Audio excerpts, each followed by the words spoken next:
তো ওদের পার্লারে যাওয়ার পর 6 মাসের মতো ছিলাম। মানে ওরা মামে ছিল একটু খারাপ টাইপের, মানে পার্লার ছিল নামে আর কি, নর্মালি যেটা মানুষ মনে করে ওরা সেটাই করতো। কিছু বললাম না, ওই জায়গার মেয়েরা মানে সবাই কম বেশি এগুলা, তারপর বিয়ার মদ সিগারেট এগুলো সবাই নর্মালি খুব করতো। আমার নাম আখি। আখি, বয়স কত? 21 বছর। আখি, এই এই যে প্ল্যাটফর্ম, এটা সারা পৃথিবীর মানুষ দেখে, মানে বাংলা ভাষাভাষী মানুষ যারা আছে, এবং এটা খুবই মানুষের কাছে খুব জানাশোনা একটা প্ল্যাটফর্ম। তো এইরকম একটা জায়গাতে আপনি সাহস করে আজকে এই গল্পটা বলতে এসেছেন। প্রথমে আমি জানতে চাই কেন? আমার উদ্দেশ্য শুধু এটুকু যে আমি যেভাবে মানুষের হাতে পড়ে বাইরে গেছি, হয়তো আমাদের দেশে থেকে এরকম অনেকেই যায়, এমনকি মানে যাওয়ার পরবর্তীতে যাতে এরকম পরিস্থিতিতে কেউ মুখোমুখি না হয়, বা দেশে থেকে যাওয়ার আগে একটু যাচাই করে যায়। খেয়াল রাখবেন যে আখির আগে আমি এরকম বেশ কয়েকটা এপিসোড প্রচার করেছি, যেটা আপনারা ঢাকা এফএম এর ইউটিউব চ্যানেলে গেলে কিংবা আমার আরজিকে বিয়া যে চ্যানেলটি আছে ওখানে গেলেও আপনারা পাবেন। মালয়েশিয়া ফেরত এক ভাইয়ের কথা আমরা বলেছিলাম, দুবাই ফেরত নাকি ওমান ফেরত এক ভাইয়ের কথা আমরা ওখানে বলেছিলাম। কিন্তু এই প্রথম কোন একজন নারী যিনি ভাবে আপনাদেরকে সোশ্যাল মিডিয়াতে নিজেকে ফেস করে স্বেচ্ছায় সজ্ঞানে নিজের কথাগুলো এখানে বলতেছেন, এবং সেদিক থেকে এটা একেবারেই ইউনিক।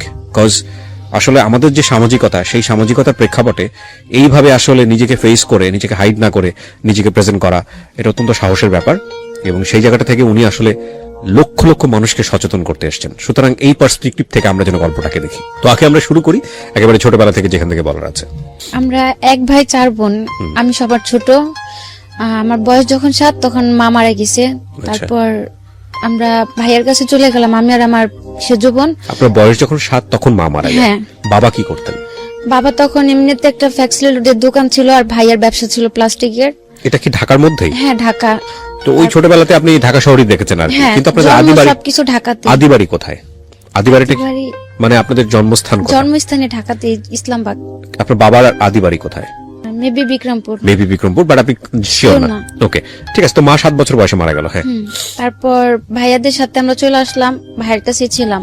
তো ভাবিটা আর কি একটু অন্য রকম টাইপের থাকাতে তাদের সাথে আমাদের আর কি সবসময় ঝগড়া থাকতো। তারপর বাবা আমাকে আর আমার বোনকে নিয়ে আলাদা হয়ে গেল। তারপরে 6 বছরের মতো ছিলাম আমরা বাবার সাথে থাকার পর যখন আমার সেজো বোনের বিয়ে হয়ে গেল, তখন বাবা দেখতেছে, তখন আমি ক্লাস 7 বা 8 পড়ি। তখন তারা আমার পক্ষে রান্না বাড়া করা, একটা সংসারের কাজ ধরে রাখাটা সম্ভব না, খুবই ডিফিকাল্ট। হ্যাঁ, তারপরে মানে ফুপু বড় আপুরা সবাই মিলে বাবাকে বিয়ে দিল। তারপরে যখন সৎ মা আসলো, সে খুব ভালো, মানে সৎ বলতে আর কি যা হয়, ভালোর মধ্যেও তো কিছুটা খারাপ থাকেই যায়। তারপরে দেখা যাচ্ছে সবসময় একটু রাগারাগি করতো, আবার মাঝে মাঝে খুব ভালো ব্যবহারও করতো। তারপরে ওনাদের সাথে মানে অত একটা মানে ম্যাচ করা যেত না, উনি আর কি টোটালি সহ্য করতে পারতো না। তখন বাবারে একটু বয়স হয়ে যায়, তো ভাইয়ার যে বিজনেসটা ছিল, ভাই ওটার মধ্যে বাবারে নিয়ে গেল। কিসের বিজনেস ছিল? প্লাস্টিকের, যে বোল বালতি হরেক মাল এগুলো আছে না, এগুলা ভাইয়ের নিজস্ব মেশিন ছিল, ওগুলো বানাতো। হ্যাঁ, ওই ইসলামবাগেতে দোকান ছিল, ওটা আর কি মাই তৈরি করে দিয়ে গেছিল। তারপর ওইখানে নিয়ে গেল বাবারে। দেখা যাচ্ছে সবাই মালগুলা দিত, বাবা ওই দিকে টাকাতো গুলো আর কি সে নিজে উঠায় আনতো। তো ওইখান থেকে মানে আমার ওটা পছন্দ হইতো না যে বাবা আমার খুব আদর করতো, আর আমি তো সবার ছোট ছিলাম। তো এগুলা নিয়ে খুব ঝগড়াঝাটি হতো। এক পর্যায়ে পার্লারের কাজটা শেখাটা আমার খুব শখ ছিল ছোট থেকেই। আচ্ছা, তো বয়স কত তখন, যখনকার গল্পটা আপনি এই মুহূর্তে বলছেন? কোন ক্লাসে পড়েন? ক্লাস 8 পড়েন। ওকে, আমি আবারও বলছি সবাইকে যে আজকের এই গল্পটা এটা খুব গুরুত্বপূর্ণ, একটা সোশ্যাল মেসেজ আছে এখানে, সচেতনতার জায়গাতে উনি যে কথাটা বলেছেন যে ওনার মতো করে যেন কেউ কখনো বিদেশে পাড়ি না জমায়। বুঝতেই পারছেন গল্পটার ধরনটা আজকে একটু খুব সেন্সিটিভ। সেই জায়গাটা থেকে আমি বলবো যে টানবেন না, আপনারা না টেনে পুরো গল্পটা শুনবেন কমপ্লিট মেসেজ পাওয়ার জন্য। ওকে, তারপর মানে যখন ভাইদের বাসা ছিলাম, আলাদা হওয়ার আগে থেকে মানে পার্লারের কাজটার প্রতি আমার খুব ইন্টারেস্ট ছিল শেখার জন্য। তো বড় পরে সবাই সবসময় না করতো যে মানে পার্লারের মেয়েদের মেবি সবাই খারাপ কমেন্টস করে, আর আমাদের ফ্যামিলিতে সবাই খুব পর্দা করে, একটু ভালোভাবে চলাফেরা করতে, এর জন্য কেউ আর কি সাপোর্ট করেনি পার্লারের কাজটা শেখার জন্য। তো তারপর আর শিখা হলো না। যখন আব্বা বিয়ে করলো, তাদের সাথে ছিলাম, নিজের মতো করে চলতাম, কখনো বাবাও কিছুতে বাধা দেয়নি, আর আম্মা তো সতই ছিল, সেও কখনো কোনো কথা বলতো না। ক্লাসমেট ছিল একটা, ক্লাসমেটের মা একটা পার্লার নেওয়ার পর ও বললো যে আমাদের এখানে আসলে হয়তো কিছুটা কাজ শিখতে পারবা। আর আমার মানে পার্লারের কাজে খুব ইন্টারেস্ট ছিল, তো ট্যালেন্টটা খুব ভালো ছিল, মানে কাজ যে শিখছে আমার কারো হাতে ধরা কাজ শিখিয়ে দিতে হয়নি, মানে আমি চোখ দিয়ে একবার দেখছি যেটা সেটাই করতে পারছি। তো ওদের পার্লারে যাওয়ার পর 6 মাসের মতো ছিলাম, মানে ওরা মামে ছিল একটু খারাপ টাইপের, মানে পার্লার ছিল নামে আর কি, নর্মালি যেটা মানুষ মনে করে ওরা সেটাই করতো। যখন বুঝতে পারলাম ওই পার্লার থেকে চলে আসলাম। আসার পর বাড়িতেই ছিলাম, থাকার পর মানে একটু ফ্রেন্ডদের সাথে এদিক ওদিক ঘোরাঘুরিতে মানে মন মানসিকতা একটু অন্যরকম হয়ে গেল। কেউ তো কোনো কিছু তো বাধা দেয়ই না। মানে পার্লারে আপনার সামহাও ভালো লাগেনি আর কি, না, সেটা ওই না পার্লারটা ভালো লাগেনি, মানে ওদের চলাফেরাটা বা ওদের কাজকর্মটা ভালো ছিল না, এর জন্য ওইখান থেকে চলে আসলাম। তারপর এক রোজার ঈদে নিউ মার্কেটে পার্লারে চুল রিবিল্ডিং করতে গেলাম। ওইখানে একটা আপু বললো যে আপনাদের যদি পার্লারের কোনো মেয়ে জানা থাকে, ফুল বিউটিশিয়ানও যদি হাফ হয় তা তো চলবে, আমাদের এখানে আসলে আমরা কাজ শিখানি। তখন আমার মাথায় কথাটা টাচ করলো যে আমিও তো কিছুটা কাজ জানি, Right. আর নিউ মার্কেটে একটা মানে ওইসব জায়গাতে কাজ শিখতে গেলে অনেক টাকার প্রয়োজন হয়, অন্তত পক্ষে 20 থেকে 30,000 টাকা অগ্রিম অ্যাডভান্স করতে হয় কাজ শিখতে হলে। আর যেহেতু সে হাফ বিউটিশিয়ান খুঁজতেছে, আমি কিছুটা কাজ জানি, তাহলে আমি এ জায়গায় একটু কথা বলা দেখি। তারপর উনি বললো যে যদি চেনা পরিচিত কেউ থাকে দিতে পারো। তা আমি বললাম যে আমি কাজ জানি, আমারে রাখবেন। পরে বললো কি কি পারো তুমি? আমি বললাম যে দেখা যাচ্ছে আমাদের ওটা তো এলাকার পার্লার আর এটা তো মার্কেট সাইড, আমি কাজ ফুলি জানি, মানে মিথ্যে কথা বললাম যে ফুলি জানি, হয়তো আমার এই জায়গাতে রাখা কিছুদিন কাজ শিখাই দিতে হবে এই জায়গার সিস্টেমটা করা। তো উনি বললো আচ্ছা ঠিক আছে। তারপর ওই জায়গাতে কাজে গেলাম। প্রথম আমার 2500 টাকা বেতনে রাখলো, তার 3 মাস পর আমার স্যালারি করে দিল 9,000 টাকা। বাহ, মানে আপনার কাজ দেখে? হ্যাঁ, মানে আমি তো বলেই গেলাম যে আমাদের কাজের সাথে তো মিলবে না, তো আমার যেভাবে দেখা দিয়েছে আমি ঠিক সেভাবেই কাজ করছি। তো 3 মাসের মাথায় বেতন ভালো হলো। প্রায় 6-7 মাসের মতো আমি ওই জায়গাতে কাজ করলাম বেতন বাড়ানোর পরে। বাসা থেকেও কেউ কিছু বলে নাই, যেহেতু ওটা বাইরের এলাকাতে কাজ করতেছি, জি। আর ওইসব জায়গাতে কাজ শেখাটাও ভালো। তারপর গেল, যাওয়ার পরে আমার একটা খালতো ভাই ছিল। ওই খালতো ভাই বলতে এদিকে আরেকটা কথা আছে, মানে আমার মার যে বড় বোনটা, ওদের ওই খালার 3টা ছেলের সাথে আমাদের 3 বোনের বিয়ে হয়েছে। ও আচ্ছা। প্রথমে মেজো আপু করছে আর কি, পরে যে আমরা 2 বোন বিয়েটা করছি, বলতে গেলে এটা একটা অ্যাক্সিডেন্ট। মানে হয় না যে মানুষ যে প্রতিনিয়ত একটা কিছুর জন্য দোষারোপ করতেছে, এক পর্যায়ে মানুষের মধ্যে কিন্তু একটা জিদ কাজ করে যে না আমি কিছু করতেছি না, প্রতিদিনই আমার দোষ হচ্ছে, তাহলে আমি সেই কাজটাই করি। তো আমার সেজো বোনটা আর কি এরকম কিছু একটা, আর আমার ওই বোনটার খুব রাগ, মানে অত্যন্ত পরিমাণে রাগ। ওরে প্রচুর এরকম টর্চার করা হতো যে ওর সাথে কথা বলবে নেই না সেই না, অথচ কিছুই করতেছে না। তো একদিন কথা কাটাকাটি হওয়ার পর ও চলে গেল ওই খালতো ভাইয়ের সাথে। ও যাওয়ার পরে সিরিয়াল আসলো আমার, অথচ আমি কিছুই করতেছি না, জায়গাতে তো আমি আমার কাজকর্ম এগুলো নিয়ে বিজি। তারপর আমার সাথে কিছুটা ঝগড়াঝাটি হওয়ার পর ওই খালতো ভাইটা আমার পিছনে 4 বছর ঘুরছে, কিন্তু আমি কোনো কেয়ার করিনি, মানে ওইসবের প্রতি আমার কোনো মাথাই ছিল না। হচ্ছে পার্লারের কাজ শিখতেছি নিজের মতো করে, এগুলো নিয়ে আমার মাথা ব্যথা। তারপরে আমার সাথে ঝগড়া লাগে, তখন আমি নিউ মার্কেটের কাজটা ছাইড়া দিলাম। মানে কাজে যাওয়ার সময় একদিন বাসের থেকে কথা বলতেছি, ওই জানলা দিয়ে আমার ফোনটা ছুড়ে নিয়ে গেল। তারপর থেকে খুব ভয় পাওয়ার পর আমি আর কাজেই গেলাম না নিউ মার্কেটে। তারপরে 2-3 মাস থাকার পর আমি ওই আমাদের এলাকাতে একটা পার্লারের কাজে লাগলাম 3,000 টাকা বেতনে। ওইখানে কাজ করতেছি ভালোই। একটা ঈদের সময়, রোজার ঈদের সময় আমার সাথে আমার খুব ঝগড়া। তো উনি আমার বললো তুই বাসা থেকে বেরিয়ে চলে যা। কোন আম্মা? আমার সৎ মা যেটা। আচ্ছা। আমি তো বাবার সাথেই থাকতাম, যেহেতু সবার বিয়ে হয়ে গেছে, শত কাপন হোক থাকার জায়গা ওইটাই ছিল। তো উনি আমার একটা থাপ্পড় দিল। তো উনি থাপ্পড় দেওয়াতে বাবা খুব রাগে গেল, আর আমার খুব কষ্ট লাগলো যে আমার মা মারা গেছে, আমি ছোটতে বড় হয়েছে, হয়তো কোনো ভাই বোন বা বাবার হাতে আমি কখনো মার বা গালি কোনোটা খাইনি, বা কেউ আমার কোনো সময় জোর করলে একটা কথা বলেনি। তো উনি একটা থাপ্পড় দেওয়া, তো আমি কিছু বললাম না। তারপর আমি আমার খালতো ভাইটারে মানে বললাম যে দেখ আম্মা আমার লোক এরকম করে। ও আমার বললো কি যে তুই চলে আমি তোরে নিয়ে যাম। মানে ওই সময়টা বিয়ে কি সংসার কি এগুলো তখন মাথায়ও নাই। ও বললো যে তুই চলে আমি তোরে নিয়ে যাম। আমি বললাম কই নিয়ে যাবি? কইলা আয়া পর। তারপর ও ভালোবাসতো, কিন্তু আমার ভিতরে ওর জন্য কোনো ফিলিংস বা কিছু ছিল না। মানে ওই মুহূর্তে মানে খুব কষ্ট লাগলো। বোনদের কাছে বললো, ওরা এটা খুব রাগারাগি করবে, আমি চাই না আর কি ঈদের একটা সময় ঝগড়াঝাটি হোক। তো কারোর না বলতে পারে খালতো ভাইটারে বললাম। বলার পর ও বললো যে চলে, তা আমার মাথায় আর কিছু গেল না, আমিও চলে গেলাম, ওর সাথে কাপড় চোপড় নিয়ে চলে গেলাম। তারপর বিয়ে টিয়ে করলাম, 7 মাসের মতো আলাদা ছিলাম। মানে কাউকে জানালেন না? না। বাবা কেউ না? না, কেউ না। ও কাউকে জানায়নি? না। আচ্ছা। ওর ফ্যামিলি থেকে তেমনিতে সাপোর্ট ছিল না, যেহেতু আমার আগে 2টা বোন, 2টা ভাইয়ের কাছে আছে, আমি সিরিয়ালে 3, একটা ফ্যামিলিতে 3টা বোন বা ভাইটা কেউ নরমালি মাইনা নিব না। তারপরে গেলাম আমি ওর সাথে, যেদিন পালায় গেলাম। কত বছর বয়সে বিয়ে করলেন? বয়সটা কত ছিল? কত সময় বিয়ে করছেন? 14 বছরে হবে। 14 বছর বয়সে। ওর বয়স কত? ওর বয়স ছিল 18 কি 19। বুঝতেই পাচ্ছেন যে খুবই মানে একেবারে টিনেজ বয়সের দুজনের সিদ্ধান্ত। হ্যাঁ, তা আমি 3 মাসের মতো ছিলাম আলাদা, কারোর সাথে যোগাযোগ নেই। হঠাৎ করে জানতে পারলাম যে এরকম এরকম আমার কারণে ওই ভরাপুরি দুলাভাই রেখে চলে গেল। তো ও আর কিছু বলেনি, ও বলছে যে থাক, হয়তো এটা আমার নসিবে ছিল না, থাকেনি, উনি আমার কোনো সমস্যা নেই, তোরা বিয়ে শাদী করছিস, তোরা তোর মতো ভালো থাক, এগুলো নিয়ে কোনো টেনশন করে কিছু নেই। ওইভাবে ছিলাম 7 মাস থাকার পরে ও এমব্রয়ডারি কাজ করতো। দুজনের বয়সটা যেহেতু কম ছিল আর সংসার জিনিসটা বুঝতাম না, চলাফেরার একটু প্রবলেম ছিল। ও বললো কি যে মানে তো এমব্রয়ডারি কাজটা একটু মানে খারাপ যায় কুরবানি ঈদের পরে, বছরের লাস্টের দিয়ে। ও তখন ও বললো কি যে তুমি তোমার বোনের কাছে চলে যাও, আমি 3-4 মাস একটু বাইরে সাইডে যা কাজ করি, যদি আমার টাকা টুকা মিলে আমি তোমার আবার নিয়ে এসে পড়ো। তো তখন আমি আবার বললাম যেহেতু আমি পার্লারের কাজ জানি, আমি খুব নর্মালি 4-5 হাজার টাকা বেতনে একটা কাজ করতে পারো, আর তুমি যদি 3-4 হাজার টাকা কাজ করে দুজনে চলা হয়ে যাবো, তা আলাদা হওয়ার কিছু নাই। মানে খুব রাগারাগি চিল্লাচিল্লি হইলো। তারপর এক পর্যায়ে আমার জোর করে আপুর বাসায় পাঠাইলো। পাঠানোর পরে দেখা যাচ্ছে যোগাযোগ একই এলাকাতে আছে কিন্তু আলাদা। ওরে যদি আমি বলি যে এভাবে কি থাকা যায়, মানুষ তো খারাপ বলে।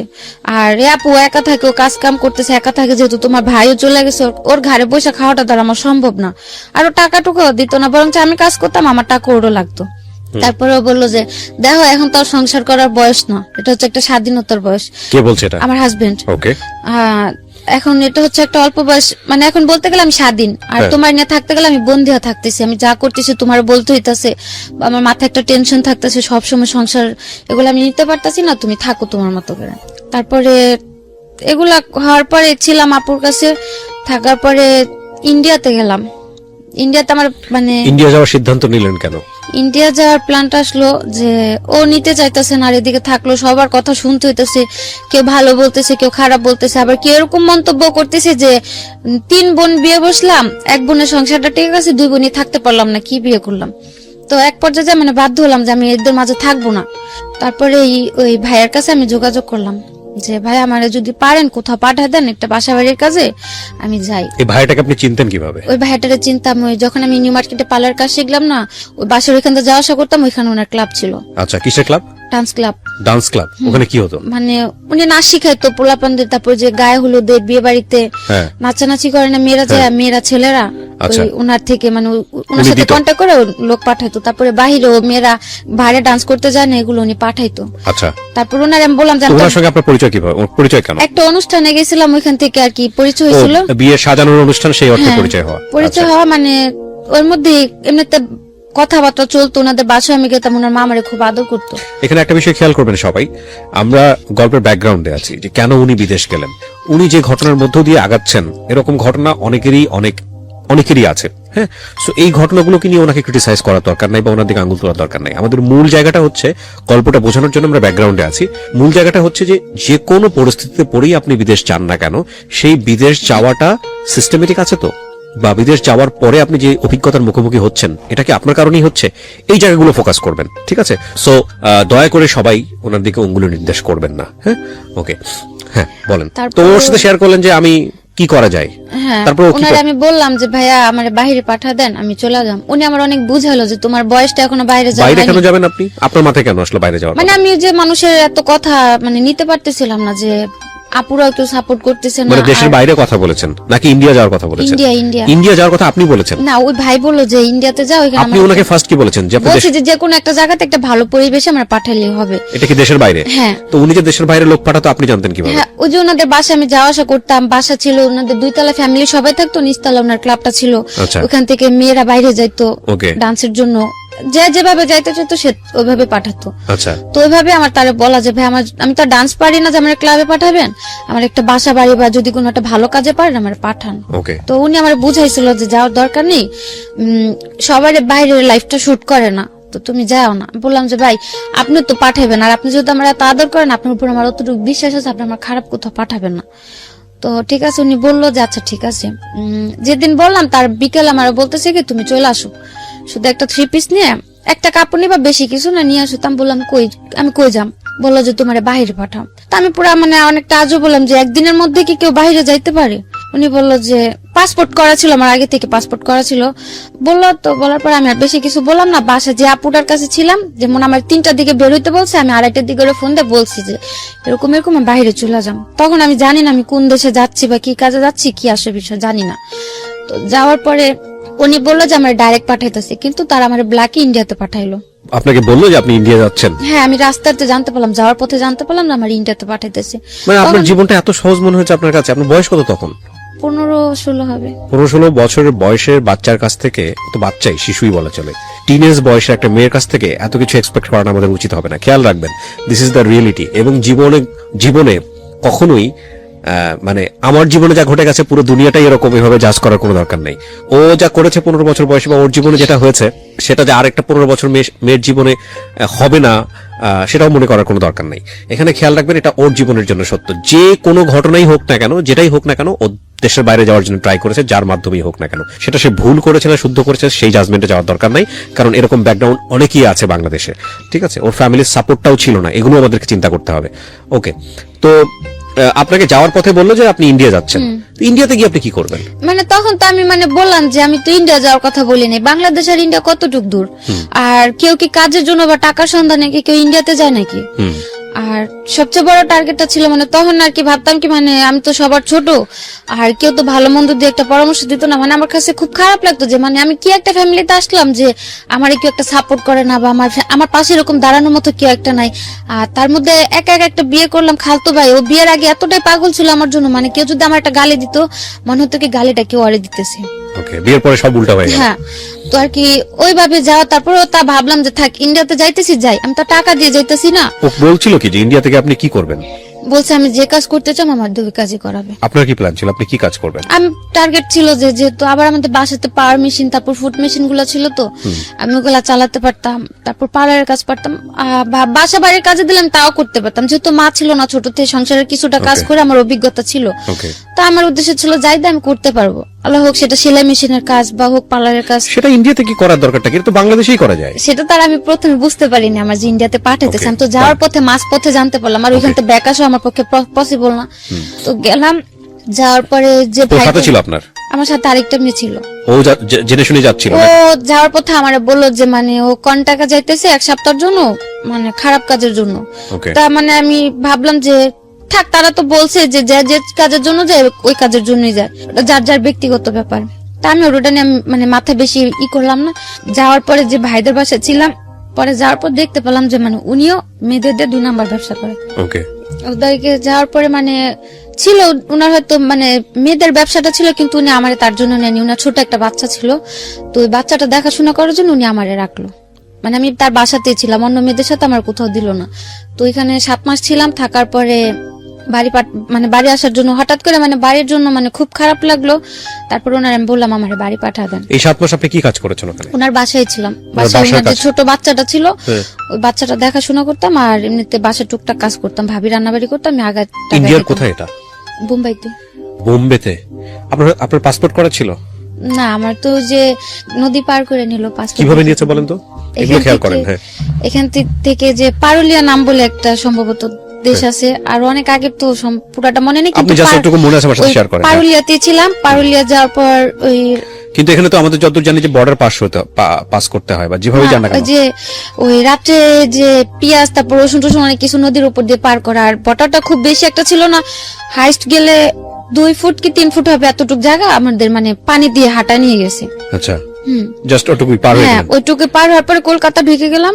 ঢুকে যাওয়ার পর ওইখানে ছবি টবি তুলে ওই কলকাতার একটা আইডি কার্ড বানিয়ে দিল। কে করলো এটা? ওই তাদেরই লোক ছিল কলকাতাতে, তারাই হয়তো সরকারি লোকের সাথে হাত করা ছিল, তারাই একটা কার্ড বানিয়ে দিল, ন্যাশনাল কার্ড বানিয়ে দিল। আপনি কলকাতার মানুষ? হ্যাঁ। তারপর ওই কার্ড দিয়ে ওই কার্ড দিয়ে আমি যে কোনো জায়গায় যেতে পারতাম। এগুলো সব ওদের সেট করা? হ্যাঁ, ওদের সেট করা।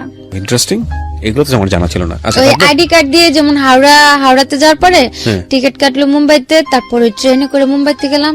ওই আইডি কার্ড দিয়ে মুম্বাই তো রিল্যাক্সে থাকলাম, কোনো প্রবলেম হলো না। ওকে, একটা জিনিস খেয়াল রাখবেন, এখানে this is very non investigated show. তো সেই জায়গা থেকে আমরা সরজমিনে এটা ইনভেস্টিগেট করিনি। সেই জায়গা থেকে ওর কথা আপনারা বিশ্বাস করবেন কি করবেন না সেটা একান্তই আপনাদের বিষয়, 1। আর 2 নাম্বার হচ্ছে, যেহেতু এটা নন ইনভেস্টিগেটেড, সুতরাং আপনারা দেখবেন যে অনুষ্ঠানের শুরুতে একটা ডিসক্লেইমার দেয়া থাকে। সো আমরা চাচ্ছি না আমাদের যিনি গেস্ট থাকেন তার কোনো পার্ট কোনো কিছু লিগেলি স্বীকারোক্তি হিসেবে নেওয়া হোক। সো এটাকে জাস্ট একটা লার্নিং হিসেবে নেওয়ার জন্য আমরা প্রচার করছি। বাট এই ইনফরমেশনগুলো উনি যেটা বলছে সেটা সত্য না মিথ্যা সেটা আমাদের যাচাই না করেই আমরা প্রচার করছি। বিশ্বাস করাটা আপনার দায়িত্ব। ওকে, তারপর ওই ভাইয়ের বাসায় ছিলাম 7-8 মাস ছিলাম, খুব আদর করতো আমারে।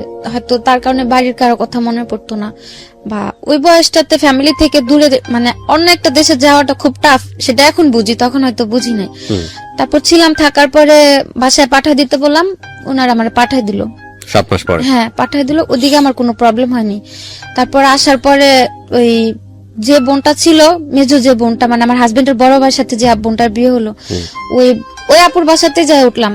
ওই বাবার বাসাতে যে পালাই গেলাম, তারপর থেকে আর বাবার বাসা আমার মানে হয়তো এমনিতে দেখা সাক্ষাৎ করতে গেছি, আজ পর্যন্ত ওই বাসায়, হ্যাঁ ওই বাসায় আজ পর্যন্ত এক রাত কাটাইনি, আজও পর্যন্ত না। তো এই যে ভাইয়ের বাসায় আসলাম, উনা তো ছোট ভাই ছিল আমার হাজবেন্ড, ওই ভাই আমার বাসায় তোলার আগে জিজ্ঞেস করলো যে তোমার যে আমি বাসায় তুলুম, তুমি কি আমার মুখটা রাখবো ওই জায়গায়, আমার বাড়ির কাছে আবার চলে যাবা, যদি চলে যাও তাহলে আমার বাড়ি একদম মানে যাওয়ার পথে সালাম করে যাবা, আর কোনোদিন এদিক ফিরে তাকাবা না। এটা আপনাকে কে বলছে? মেজো আপুর হাজবেন্ড। মেজো আপুর হাজবেন্ড, সেও তো আপনার খালাতো ভাই? হ্যাঁ, ওই আমার হাজবেন্ডের বড় ভাই বললো, যেহেতু না ছোট ভাইয়ের সাথে একটা অ্যাক্সিডেন্ট হয়ে গেছে, এখন উনি আমার জায়গাটা দিব, তো ওনারটা কথাটা হচ্ছে যে তুমি আমার মুখটা রাখো, আমার ফ্যামিলির কাছে আমার তুমি নত করো না। ঠিক আছে, আমি বললাম আচ্ছা ঠিক আছে। তো যাওয়ার 3 দিন পর ওই আমার হাজবেন্ড খুব মানে পাগল হয়ে গেল নেওয়ার জন্য। তারপর অনেকদিন পরে দেখেছে। হ্যাঁ, তারপরে আমি বললাম যে আমি একা তোমার কাছে যাইতে পারবো না, যদি তুমি তোমার ভাই বোন নিয়ে আসে আমার নিয়ে যেতে পারো আমি যাম, আমি একা যাইতে পারো না। তারপরে ওর যে বড় 2টা বোন ছিল, বড় 2 বোন ওই ভাইরে বুঝাইলো যে থাক, বিয়ে শাদী করছে, সংসার করে খেতে পারলে আঙ্গ কি, হয়তো এখন যদি আমরা না করি পরবর্তীতে এগুলো নিয়ে একটা পর্যায়ে আঙ্গ দোষারোপ করবো, তার চেয়ে থাকুক না, সমস্যা কি। তো সবাই রাজি হওয়ার পরে গেলাম আমি ওর কাছে। আমি আমার ননাসের সাথে এক বাসাতেই ছিলাম, যে দূরে থাকলে হয়তো আবার একটা আকাম কুকাম করবো, তাই আপারা ওদের সাথে রাখলো যে যাক ছোট মানুষ দুজন। আপনাকে জিজ্ঞেস করলো না আপনি 7 মাস করেছিলেন? হ্যাঁ, সবাই জানতো তো। আচ্ছা, যাওয়ার পর সবাই জানতে পারলো না, যেহেতু আমি 7টা মাস বাড়ি থেকে নিখোঁজ। কিন্তু সন্দেহ হওয়ার কথা না, আপনি এই ধরনের একটা কাজে যেহেতু আমি ভালো হালেই ছিলাম, সবার সাথে কন্টিনিউ যোগাযোগ করতে। আপনার হাজবেন্ড আপনাকে বিশ্বাস করেছে? হ্যাঁ করেছে। আর যে ভাইয়ের বাসা ছিলাম, আমাদের বাসার পাশে তার বাসা ছিল। ইন্ডিয়াতে? বাংলাদেশে, মানে বাংলাদেশে তো তাদের বাড়ি আছে। ওই ভাইয়া বাঙালিই ছিল। ওকে, মানে আমাদের বাসা থেকে হাইস্ট গেলে 10 থেকে 15 মিনিট তাদের বাসা। ওকে। আর কিন্তু এখানে আপনি বলছেন যে মুম্বাইতে আপনি ছিলেন? হ্যাঁ, মুম্বাইতে তারা এখান থেকে ওইখানে যা ব্যবসা করতেছে, বাংলাদেশ থেকে ওখানে যা শিফট হয়েছে। তো তাদের ফ্যামিলি, বাবা মা সবাই ঢাকাতেই থাকে, আমাদের বাসার পাশে। তো আসলাম, আসার পর আমার নিল, গেলাম, যাওয়ার পরে ও ভালোই কাজ কাম করতেছিল, আমি একটা পার্লার জব নিলাম। তার মধ্যে দিয়ে যে বাইরে ছিলাম, বা যে তার স্বাধীনতা দরকার ছিল, ওর মধ্যে সে ওই যে ইয়াবা টিয়াবা এগুলোর মধ্যে জড়াই গেল আমার হাজবেন্ড। তো আমি যখন গেলাম তখন তার জানতাম না। যাওয়ার পরে মানে 2-1 দিন পরে পরে মানে ওইসব নেশাগুলাতে ধরে। তারপর খুব মানে ই করতো, আমি বুঝাইতাম যে তোমার তো এটা একটা বয়স না নেশা পানি করার, যেহেতু আমিও খুব ছোট ছিলাম, বোঝানোর মতো আমার তেমন একটা জ্ঞান ছিল না। তারপর খুব বুঝাইতাম। একটা পর্যায়ে দেখা গেত রুমের ভিতরে এগুলা করতো। আচ্ছা, করতো তো ভালো কথা, ও তো ইয়াবা খালে তো সারা রাত ঘুম আসে না, ও তো খাইতো পারতো, সাথে আমারও খাওয়াতো। যেহেতু ও সারা রাত জায়গা থাকবো, আমি ঘুমায় থাকুম, কি করব, জাগ না থাকলে তো দুজনে বসা বসা কথা বলতে পারবো।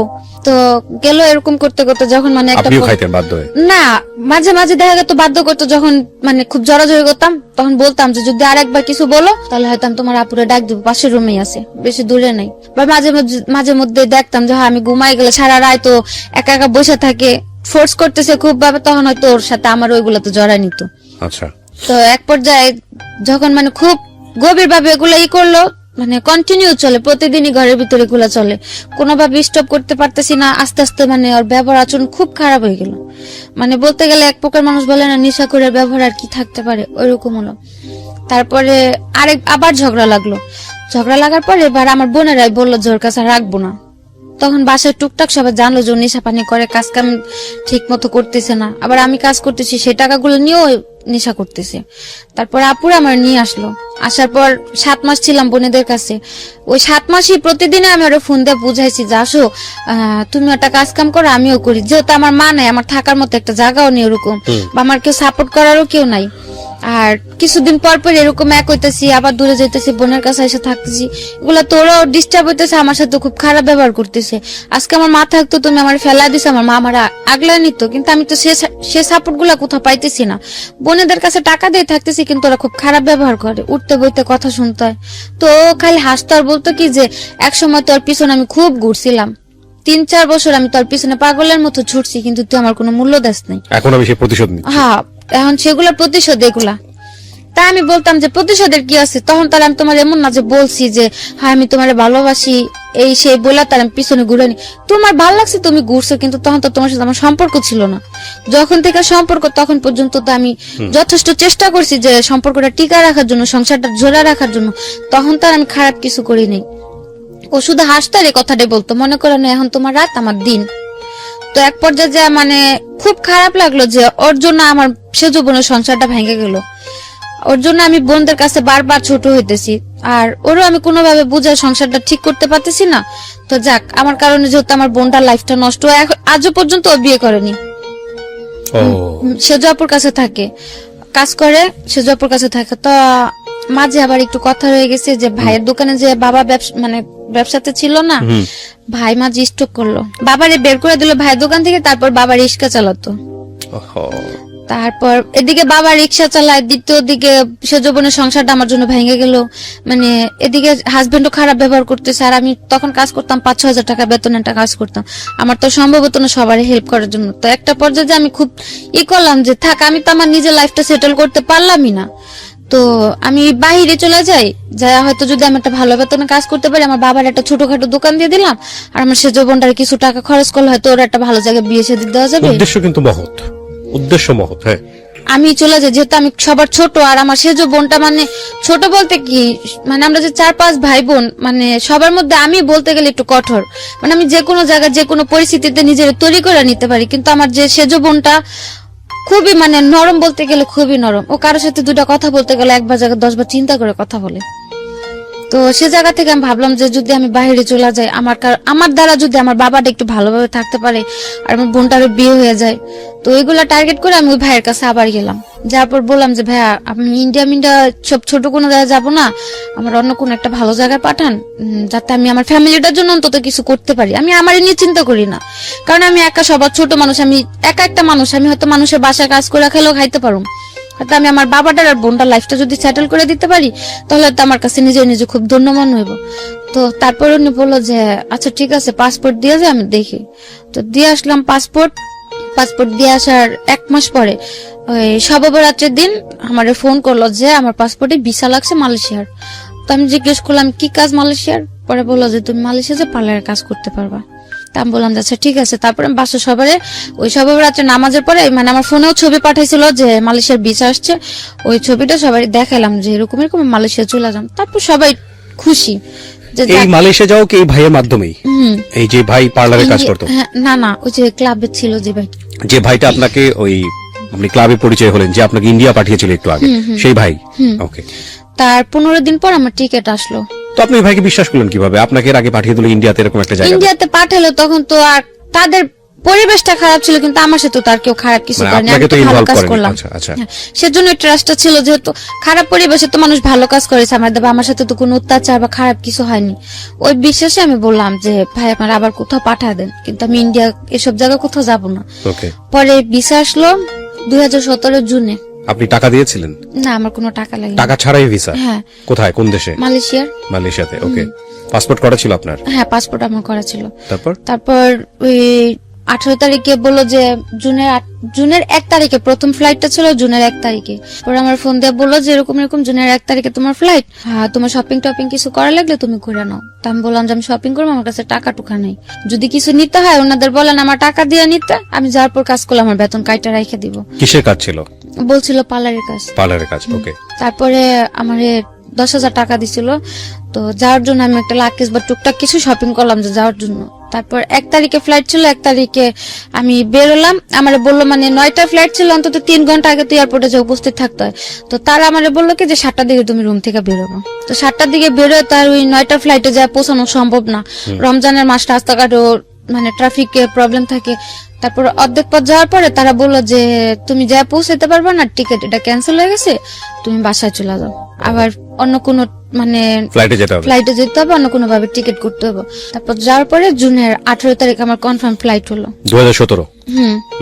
তারপর 2017-তে জুনের 18 তারিখে আমি মালয়েশিয়াতে গেলাম। যাওয়ার পর 2-3 দিন রেস্ট করতে দিল।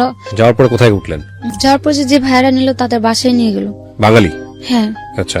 তারপর ওনাদের বাসায় গেলাম, যাওয়ার পরে আমি গেছিলাম, আমার সাথে আরো 2টা ফ্যামিলি, মানে আমার তো টুরিস্ট নিছিল প্রথমে। তারপর গেলাম, যাওয়ার পর আমার মানে টুরিস্ট নিল, আমার যেমন আমার ওয়াইফ বানালো, আমার সাথে আরেকজনের হাজবেন্ড বানালো, এরকম ভাবে 3টা ফ্যামিলি গেলাম আমরা। আপনাকে ওয়াইফ বানিয়েছে, আরেকজনকে হাজবেন্ড বানিয়েছে। হাজবেন্ড মানে হাজবেন্ড ওয়াইফ হানিমুন ভিসাতে, মানে টুরিস্টে ঘুরতে যেতেছি, ওকে, ওইভাবে করে নিল। এই কার্ডটার বের করেছে, কাবিননামা টাবিননামা এগুলো বের হ্যাঁ, করেছে? ওনারা সবগুলো বের করে নিছে, ওরাই বের করে দিয়েছে? হ্যাঁ। আমার কিচ্ছু করতে নেই, শুধু আমি পাসপোর্ট জমা দিলাম আর মালয়েশিয়া চলে গেলাম। আর মাঝে যে কাজগুলো ছিল, ওই কাবিননামা, তারপরে ওই হোটেল বুকিং টুকিং, এগুলো তো শো করতে হয় এয়ারপোর্টে, যে হানিমুনে যাইতেছি, কোথায় যে উঠবে, এগুলো তো শো করতে হয়, তারপরে টাকাও শো করতে হয়, ওগুলো সব তারাই করলো। তো আপনি বলতেছিলেন না যে এগুলো যে 2 নাম্বার, এগুলোর কোনো প্রকার কোনো বিপদ হবে কিনা? না, ওনারা বলছে যে মানে নরমালি কাজের, মানে মেয়েদের কাজের জন্য নরমালি মালয়েশিয়ার কোনো ভিসা নাই, মানে যে যেমন সৌদি আরব অন্যান্য রাষ্ট্রে যেমন মানে টুরিস্ট ভিসাতে যাবে, তারপরে হ্যাঁ, গিয়ে তারপরে যা করার তারপরে যদি ভালো কাজ হোক খারাপ কাজ, ওটা যার যার সিদ্ধান্ত। হ্যাঁ, যেমন লোকের কাছে যা পাবে সে তেমন কাজ করব। তারপর গেলাম, যাওয়ার পর 3টা ফ্যামিলি গেলাম, 3টার মধ্যে 2টা এয়ারপোর্টে আটকায় দিল, মালয়েশিয়া এয়ারপোর্টে ইমিগ্রেশনে। তো আমাদের কোনো প্রবলেম হয় না, আমরা বের হয়ে গেলাম। ইমিগ্রেশন পার হয়ে যখন এয়ারপোর্ট থেকে বের হবো, ওই এয়ারপোর্টের 2টা এমনি লোকাল পুলিশ ছিল, ওই পুলিশগুলো মানে আমার সাথে যে ছেলেটা ছিল, ছেলেটা জিজ্ঞেস করলো যে, ইংলিশে জিজ্ঞেস করলো যে তোমাদের এজেন্ট আছে? ও কিছুই বুঝলো না, কিন্তু ঠাস করে বলে দিল যে ইয়া এজেন্ট। তো পুলিশ ভাবলো কি যে মানে সম্ভবত এজেন্ট আছে, আমাদের দুজনকে নিয়ে সাথে সাথে পুলিশের গাড়িতে তুলে দিল। তো পুলিশের গাড়িতে? হ্যাঁ, Okay. এয়ারপোর্ট থেকে বের করে পুলিশের যে গাড়িগুলো নরমালি ওগুলো তো উঠাইলো। তো উঠানোর পর তো মানে আমার খুব রাগ হচ্ছে, এক প্রকার তো রাগ হচ্ছে, দ্বিতীয়ত ভয় হচ্ছে, খুব কান্না করতে ইচ্ছা করতেছে যে ভাষা পারি না, মাত্র আসলাম, আর এখন যদি পুলিশে ধরে তার আগে ছুটা নিব না, কি হবে, কি একটা মানে টেনশন। তারপরে ওই ছেলের কাছে সিম দিছিল, মালয়েশিয়ার সিম, তো ওই সিম চালু করেছিল, আমার কাছে যে ভাইয়ের নাম্বার ছিল না, আমি ফোন দিলাম, তখন মালয়েশিয়ার টাইম সকাল 7টা বাজে। তো ফোন দিলাম, ফোন দেওয়ার পর ওই আপুটা ফোন রিসিভ করলো, ভাইয়ার ওয়াইফ রিসিভ করার পর আমি অনেক চিল্লাচিল্লি করলাম যে কিরকম অশিক্ষিত একটা লোক দিয়েছেন সাথে, সারা ইমিগ্রেশন পার করে আইসা, মানে আর এক পা গেলে এয়ারপোর্ট থেকে বের হয়ে গেছি, মেইন গেটের সামনে এসে কি বললো, পুলিশ এখন গাড়িতে তুলে রাখছে। তারপর বললো যে আচ্ছা ঠিক আছে, সমস্যা নেই, ইমিগ্রেশন পার হয়েছে? বললাম হ্যাঁ। পরে বললো পাসপোর্টে ইমিগ্রেশনের থেকে সিল দিছে, মানে একটা চপের মতো দেয়, ওটা দিয়েছে? আমি বললাম যে হ্যাঁ দিছে। তাহলে আর কোনো সমস্যা নেই, ওটা তোমাকে নিয়ে এমনি ঘুরে আগে ছাইড়া দিব, তোমাকে জেলে আর ঢুকাইতে পারবো না, কিচ্ছু না, রাগার আগে কোনো নর্মাল থাকো, মানে দেখা যাতে বুঝতে না পারে যে তোমরা ভয় পাইতেছো বা কিছু একটা। তো বললাম যে ঠিক আছে। তো 1 ঘন্টা 1.5 ঘন্টার মতো ঘোরাঘুরি করার পর যে এজেন্টের মাধ্যমে আমরা গেলাম, মানে সাথেও একটা লোক ছিল আমাদের, ওই লোকটা তারপর ওই মালয়েশিয়ার রিঙ্গিত 4000 রিঙ্গিতে আমাদের দুজনের ছুটা নিল এয়ারপোর্ট থেকে ঘুষ দিয়ে। তারপরে বাসাতে গেলাম, যাওয়ার পরে ওই দিন আর কিছু হয়নি, সকালবেলা আমি ফ্রেশ রেস্ট করলাম, যেহেতু 2-3 দিনের জার্নি। তারপর ছিলাম, গেল 1 সপ্তাহ মতো রেস্ট করলাম। রেস্ট করার পরে ওই আপুর সাথে কথা বলতে বলতে একটু ফ্রি হলাম। মেন যে লোকটা ছিল ওই আপুটাই, আর ভাইয়াটা মানে যেমন ওনারাও গার্লফ্রেন্ড বয়ফ্রেন্ড ছিল, হাজবেন্ড ওয়াইফ না, মানে মেয়েটা যেমন ব্যবসা করতো, ওই ভাইয়াটা তাকে সাপোর্ট করতো। হ্যাঁ, যে মেয়েটা ব্যবসা করতো উনিও বাঙালি। তো আমি বললাম যে আপু 1 সপ্তাহ হয়ে গেছে, তো আমার কোথায় কাজে দিবেন বা কি, কিছু তো বললেন না। পরে বললো থাকতে থাকো, তোমার তো সমস্যা নেই, তুমি থাকতে থাকো, সময় হলে আমরাই তোমার কাজে পাঠাম। তো আমি আর কিছু বলিনি, ভাবলাম হয়তো যেহেতু বললাম সে পার্লারের কাজ, হয়তো যে প্রসেসটা আমার কাজে দেবে ওই জায়গাটা খালি নাই। ওই একদিন রাত্রে আমার বলতেছে যে তুমি রেডি হও, তোমার কাজে যাইতে হবে। তা আমি বললাম যে রাত্রেবেলা আমি কিসের কাজে যাব? পরে বললো যাও। তো যাওয়ার পরে দেখি যে মানে ওই জায়গাতে আর কি, যে জায়গাতে মেয়েরা কাজ টাজ করে ওই জায়গাতে আমার নিয়ে গেছে। তারপরে আমি বললাম যে আমার এই জায়গায় নিয়ে আসছেন কেন? পরে বললো কেন তোমার কি বলেনি তুমি কি কাজে আসছো? আমি কো আপু তো আমি আজকে 1 সপ্তাহ 2 সপ্তাহ ধরে ঘরে আছি, আপু আমার একবারের জন্য বললো না যে আখি তুমি এই কাজটা করবা, বা আমার দেশে তো বলে পাঠালাম পার্লারের কাজ করবো, তো এটা আমার কি জায়গাতে নিয়ে আসলেন? পরে বলতেছে এটা মেসেজ সেন্টার। মাসাজ সেন্টার, ওকে। তো আমি বললাম মেসেজ সেন্টার, তো আমি তো মাসাজ টাসাজ করতে পারি না, পার্লারের কাজ দিন আমার মাসাজ সেন্টার আনবে কেন? পরে বললো যে চুপচাপ থাকো এই জায়গাতে, অন্তত কোনো ক্যাচাল করো না, ভালো হবে না। ও জায়গার বস টস গুলো ছিল চীনা। তা আমি বললাম কেন আমি এই জায়গাতে থাকুন? তা আমি চিল্লাচিল্লি করে উঠে নিলাম। আমার বললো যে দেখো বেশি চিল্লাচিল্লি বা বেশি জোর দেখো এই জায়গাতে তুমি বেশি কিছু করতে পারবা না। এছাড়া ওইদিকে যে মানে সব মেয়ে, তারপর যে কাস্টমার আসতো সবগুলো বাঙালি, সব বাঙালি, নেপালি, পাকিস্তানি এগুলা ছিল। আবার ওই দেশের লোকজনও ছিল, মানে সব মিক্স করা, কোনো এক জাতের কিছু না। তারপর ওই দিন রাত্রে মানে যেহেতু ওই জায়গাতে আমি কিছু করতে পারতেছি না, আমি আর কিছু বললাম না। পরে বাসা আসার পর খুব চিল্লাচিল্লি করলাম যে আমার এগুলা বলে নাই বা আমি এগুলো করুম না, আমার দেশে পাঠা দেন। আমি এগুলোর জন্য আসিনি, আমার বাড়ি পাঠা দেন। পরে বললো বাড়িতে টাকা দিতে বলতে তোরা দেশে পাঠা দিন। মানে এখন বলতেছে বাড়ি থেকে টাকা পাঠাও, তাহলে দেশে পাঠাই দিব। তো পরে আমি বললাম যে বাড়ি থেকে টাকা দিব, আমার তো বাড়িতে এরকম কোনো পরিস্থিতিও নাই, আমার বাবা চালায় রিক্সা, আর ভাইও তেমন একটা মানে ভালো পর্যায়ে নেই যে আমার কেউ 2-3 লাখ টাকা দিয়ে আমার এখান থেকে নিব।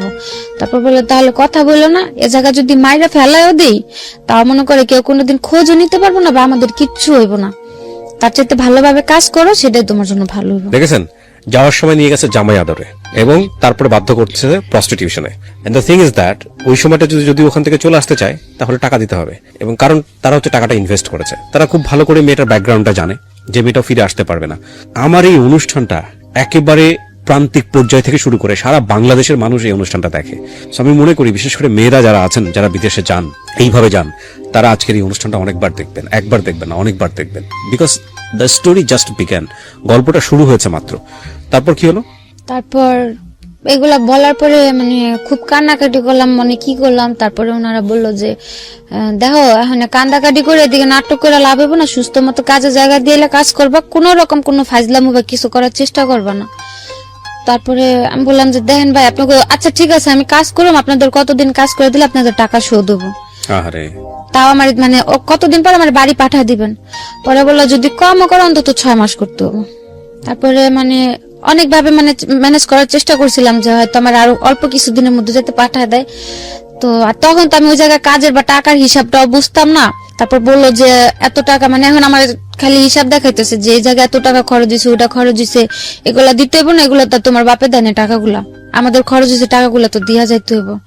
তারপর আর কিছু বললাম না, যেহেতু আমার আর করার মতো কোনো পথ নেই। আর কথা বলতে গেলে বলে যে আর নিজে চোখে দেখতাম মানে মেয়েদের এত বাজে পরিমাণে মারধর করতো, মানে বলার বাইরে। ওইগুলা দেখলে যে কোনো মানে যারা ভয় পায় বা মারধর খায় অভ্যাস নেই, যে কোনো মেয়ে ওই ভয়তে আলা যা করতে বলবো তা করতে রাজি হবো। এই মারধর কি বাঙালিরাই করতো? হ্যাঁ, বাঙালিরাই, মানে যে যাদের কাছে যাইতো ওদের কাছে মানে ওরাই মারামারি করতো। আমি যে জায়গা ছিলাম ওই জায়গাতে তেমন করে মারামারি দেখিনি আমি, কিন্তু যে জায়গায় কাজে দিছিল ওই জায়গাতে সকালে কাজে গেলে দেখতাম যে কোনো মেয়ে আসছে গাল কাইটে গেছে, চোখের দিক দিয়ে কালো হয়ে আছে, কারোর খুচুন পোড়া দিয়ে লাগাই দিছে, মানে ওই যে রান্না করে খুন্তি আছে না, ওই খুন্তি দিয়ে, হ্যাঁ ওগুলা পুরে লাগাই দিছে, কারো মাইরে মাথা ফাটায় রাখছে। মানে ওইগুলা দেখলে আরো ভয় করতো যে বাসায় যাওয়া যদি আমি আরো মানে এগুলা নিয়ে চিল্লাচিল্লি করি, যদি আমারও এরকম মারে।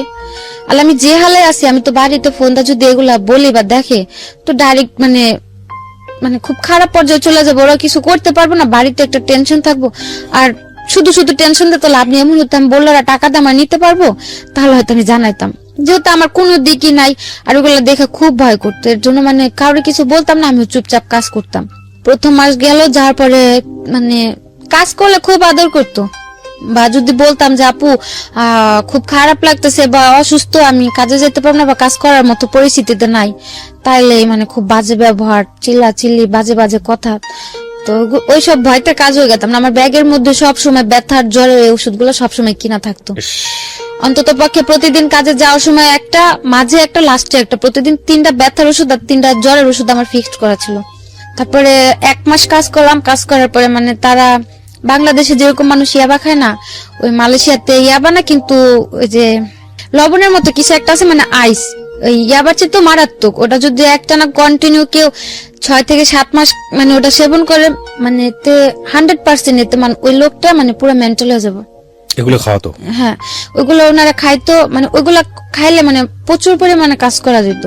আচ্ছা, মানে কোনো ব্যথা বা কোনো খারাপ লাগা বা কোনো ফিল আসতো না, কিন্তু কাজ করা যেত প্রচুর পরিমাণে। সো আপনাকে এগুলো খাওয়াতে বাধ্য হ্যাঁ, করতো? তারপরে ওনারা বললো যে এটা খায়া দেখো, তোমার কাজ করতে সমস্যা হবে না, এটা ভালো এই সেই। তারপরে কিছু বললাম না, ওই জায়গার মেয়েরা মানে সবাই কম বেশি এগুলা, তারপর বিয়ার, মদ, সিগারেট, এগুলো সবাই নর্মালি খুব করতো। তো এগুলাতে কিছু তো জড়িত ছিলাম না। তারপরে ওটা একদিন করলো, তারপরে ট্রাই করার পর দেখলাম যে হ্যাঁ, এটা খায় তো কাজ করলে কোন রকম কোনো রিয়াকশন হচ্ছে না শরীরে, বা মানে ওনাদের গালিও শুনতে হইতেছে না, আমার কাজ হইতেছে, আমি তো বাড়ি চলে যাম, আমি বেশি কাজ করতে পারলাম আর আরো জলদি দেশে পাঠিয়ে দিব। তো ওই হিসাব করে তাদের মতো করে যখন বলতো এটা নিয়ে কাজ করো, ওইভাবে কাজ করতাম, যখন না দিত ওইভাবে কাজ করতাম না। এক পর্যায়ে ওনাদের কথা মতো নিতে নিতে মানে ওটা আমার একটা নেশার মতো হয়ে গেল, এই আইসটা। মানে ওটা ছাড়া আমি এখন থাকতে পারতেছি না। ওহো, মানে নর্মালি কাজ করা আমার পক্ষে সম্ভবই হয় না। আমি কাজের জায়গায় যা দাঁড়াইলেই আমার প্রচুর রাগ উঠা যায়, কেউ কথা বললে মন চায় আমি মাইরা দিই, মানে এরকম পর্যায়ে চলে গেলাম। এখন আমার মানে এখন আর তাদের দিতে হয় না এটা, এখন আমি এটা খুঁজে বেড়াই যে আমার এটা নিতে হবে, নাহলে তো আমি কাজ করতে পারতেছি না। করতে করতে গেল প্রায় 6 মাস গেল। ওই জায়গায় লোকের মাত্রা ছিল, মানে শনিবার আর রবিবার হচ্ছে মালয়েশিয়াতে হলিডে, মানে সাপ্তাহিক ছুটি থাকে। শনিবার অন্তত কমপক্ষে 30টা কাজ করতে হতো, আর রবিবার এমনও দিন যেত, এমনও রবিবার যেত 70টা 80টা এরকম কাজ করতে হতো। আর নর্মালি পার ডে 20টা 15টা 25টা এরকম ফিক্সড করা ছিল।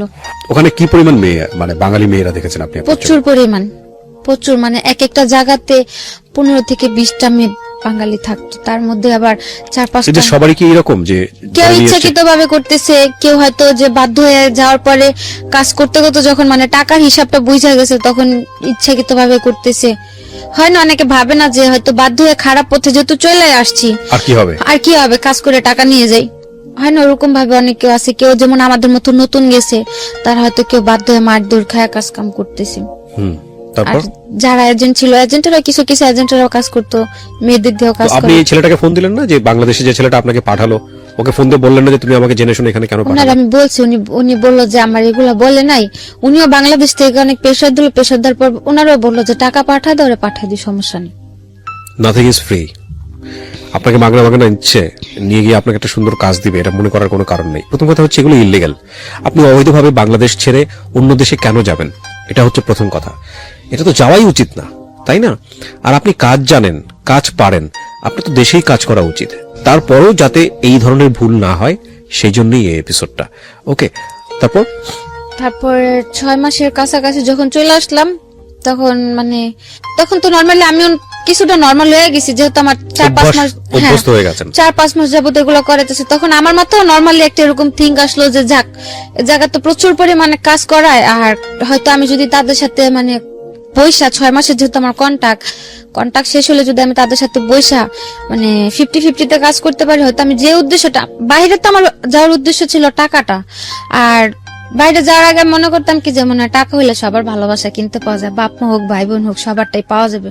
দেখতাম মানুষ ভালো মন্দ খাইতে পারলে ভালোভাবে কথা বলে, তা আমি তাই ভাবতাম টাকা দিয়ে বুঝি সবার ভালোবাসা আমি কিনতে পারবো। আমি যদি সবাই টাকা পয়সা দেই, সবাই মনে আমার আদর করবো, আমার সাপোর্ট করবো, যে জিনিসটা আপনার চাইল্ডহুডে মিসিং ছিল, হ্যাঁ ছোটবেলায় আপনি পান। হ্যাঁ। আর তারপরে যখন যে কোনো জায়গায় এখনো পর্যন্ত যদি কাউরে দেখি না পোলাপান মাদের সাথে চলাফেরা করে, বা মারা যখন বাচ্চাদের আদর করে, এই জিনিসটা ছোট থেকে বুঝি নাই, কিন্তু এখন এটা নিয়ে খুব খারাপ লাগে যে কত মানুষের মানুষ বুড়া হয়ে যায় কিন্তু মানুষের বাপ মার কিছু হয় না। আর আজকে যদি আমার মাটা বাইচা থাকতো, হয়তো আমাদের কারো লাইফটা এরকম এরকম ছিন্ন ভিন্ন একটা পর্যায়ে এসে ধার হইতো না, বা আমারও এই সিচুয়েশন গুলোর মুখোমুখি কোনোদিন হইতো না। তো এই জন্য আপনার মনে হয়েছে টাকা ইনকাম করি, টাকা ইনকাম করলাম, যদি সবাই টাকা পয়সা দিতে পারে, সবাই বুঝে আমার একটু আদর করবো, হোক না টাকার বিনিময়ে, তারপরে সবার থেকে একটু ভালো ব্যবহার তো আমি পাবো। তো যখন 6 মাস গেল, তখন আমি ভাবলাম যে থাক, আমি তো এই জায়গাতে কি খারাপ হালে আছি ভালো হালে আছি তা তো আর কেউ দেখতেছে না, সবাই তো মনে করে আমি খুব ভালো হালে আছি। তো ওনাদের সাথে একটা বসে আন্ডারস্ট্যান্ডিং এ যা দেখি, যদি আমার টাকা টোকা দিয়ে কাজ করা যায়, আমি আর কিছুদিন কাজ করে বাবার একটা দোকান দিয়ে দিই, আর বোনের জন্য কিছু টাকা ক্যাশ করা আমি বাড়ি চলে যাম। যেহেতু আমার যা হওয়া তা তো হয়েই গেছে, এখন আমি বাড়ি যদি শূন্য হাতে চলে যাই, হয়তো আমার কিছুদিন পরে আবার একটা স্টেপ নিতে হবে, বা দেশে এসে কম বেতনে কাজ করে আরো কথা শুনতে হবে যে 5-6 মাস বিদেশ থেকে আসলাম, কি করলাম, সব দিক দিয়ে চিন্তা ভাবনা করে আমি ওনাদের সাথে বসলাম। একদিন বসার পর বললাম যে আপনারা তো আমার 6 মাসের কন্ট্রাক্ট আনলেন, 6 মাস তো শেষ, তো আমি যদি এখন বাড়ি চলে যেতে চাই বাড়ি পাঠা দিবেন? পরে ওনারা বললো যে যদি চলে যেতে চাও পাঠা দিন, যদি থাকতে চাও থাকবা, আমাদের কোনো সমস্যা নেই। আর যেহেতু আমি ভয়ে কাজ করতাম, ওনাদের তার আমার কোনো টর্চার করতে হয় না, বা খারাপ কোনো ব্যবহার ওনার আমার প্রতি কখনো যায়নি। আর আমার খুব আদর করতে, এই কারণে আমার যে জায়গায় কাজে দিছিল ওই জায়গায় কেউ বলতো না আমি যে বাঙালি, কালো হাতে সবাই মনে করতো কি ইন্ডিয়া। তো এই কারণে প্রচুর কাজ হইতো, আর কাজের ওই জায়গায় সবাই অনেক আদর করতো, বস টস যারা ছিল, এই কারণে আমার ওই এজেন্ট গুলো আমার খুব আদর করতো। ওনারাও ওই 6 মাস আমার সাথে ওরকম ভাবে ছিল যাতে আমি 6 মাস পর থাকতে রাজি হই। তারপরে ওনারা খুব আদর করতো, ওনারা আমার ওইরকম ভাবে রাখছে বা বুঝাইছে যে তুমি যদি থাকো ভালোভাবে থাকবা, এটা সেটা, বা আমিও ছিলাম, দেখলাম তো ভালোই।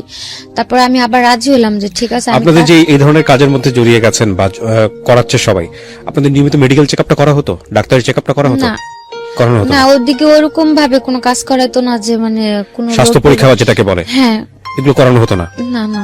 এগুলো তো এক ধরনের মানে মৃত্যুকূপ যেটাকে বলে। তো মানে কখনো ডাক্তারের কাছে চিকিৎসা করতে নিয়ে যেত না, কোনো প্রবলেম হলে ওগুলোর জন্য নিয়ে যেত।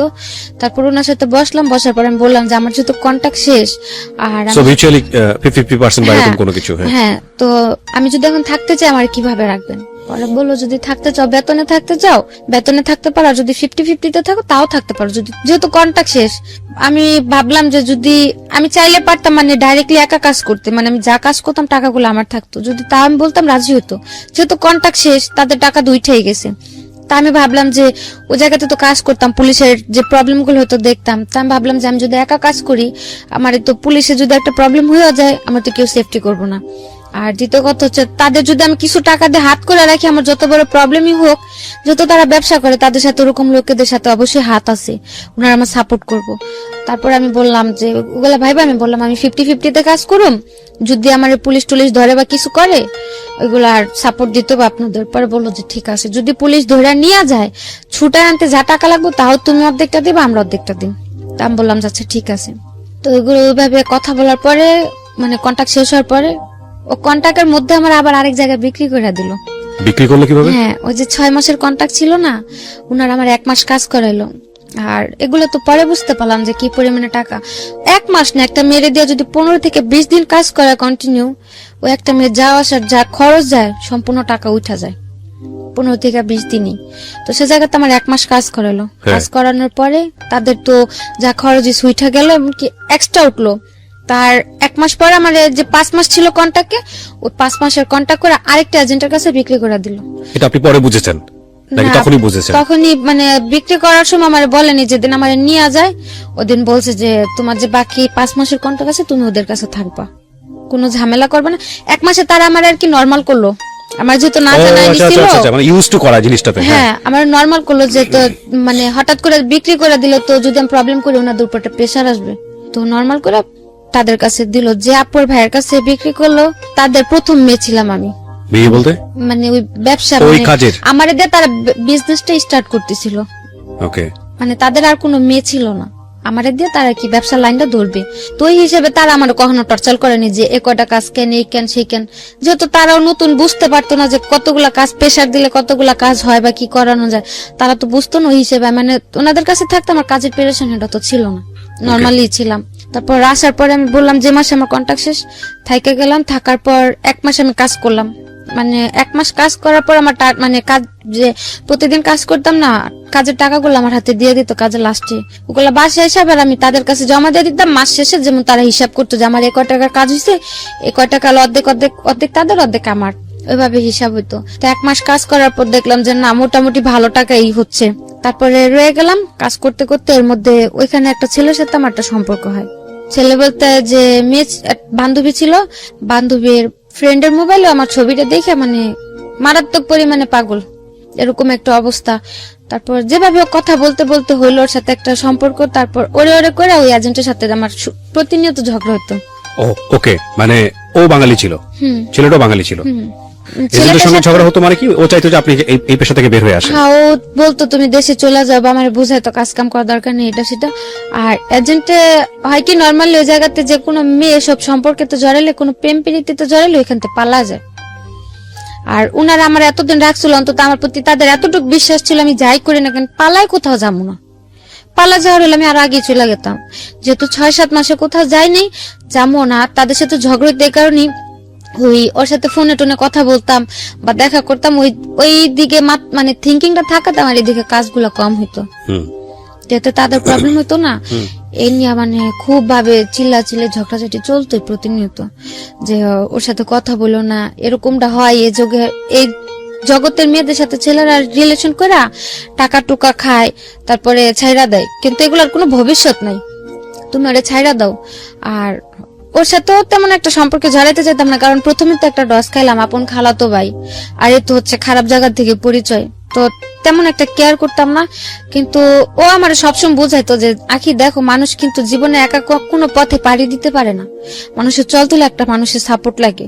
মানে ওর সবচেয়ে একটা কথা আমার বেশি টাচ করে, ও আমার বলে যে তোমার তো কেউই নেই, মা নাইকা বাপ থাইকাও নাই, ভাই বোনও তোমার দেখে না, নাহলে আমি তোমার সাপোর্ট হয়ে রইলাম। বাবা মা শিখাইছে ছোট থেকে যে একটা মানুষ যদি কোন একটা এতিমের সাপোর্ট করে তার নাকি অনেক সোয়াব হয়। ওই কথাটা বলাতে আমি মানে এতটুক ভাবলাম যে যেহেতু ও আমার এতটুক জিনিস বুঝতে পারছে যে আমার কেউ নাই, ও যেহেতু এই জিনিসটা বুঝতে পারছে যে আমি সবার ভালোবাসার কমতিটা ফিল করি বা মানে এ টু জেড সব দিক দিয়ে আমার খুব সাপোর্ট করতো আর আমার ওগুলো খুব ভালো লাগতো। তো যাক গেল, তার সাথে মানে তো ঝগড়াঝাটি করতে করতে 3 মাস সম্পর্ক চলার পরে তারপর 3 মাস চললো, 3 মাসের মধ্যে টুকটাক ঝগড়াঝাটি হলো। 18 ওকে কি আপনি বিয়ে করছিলেন?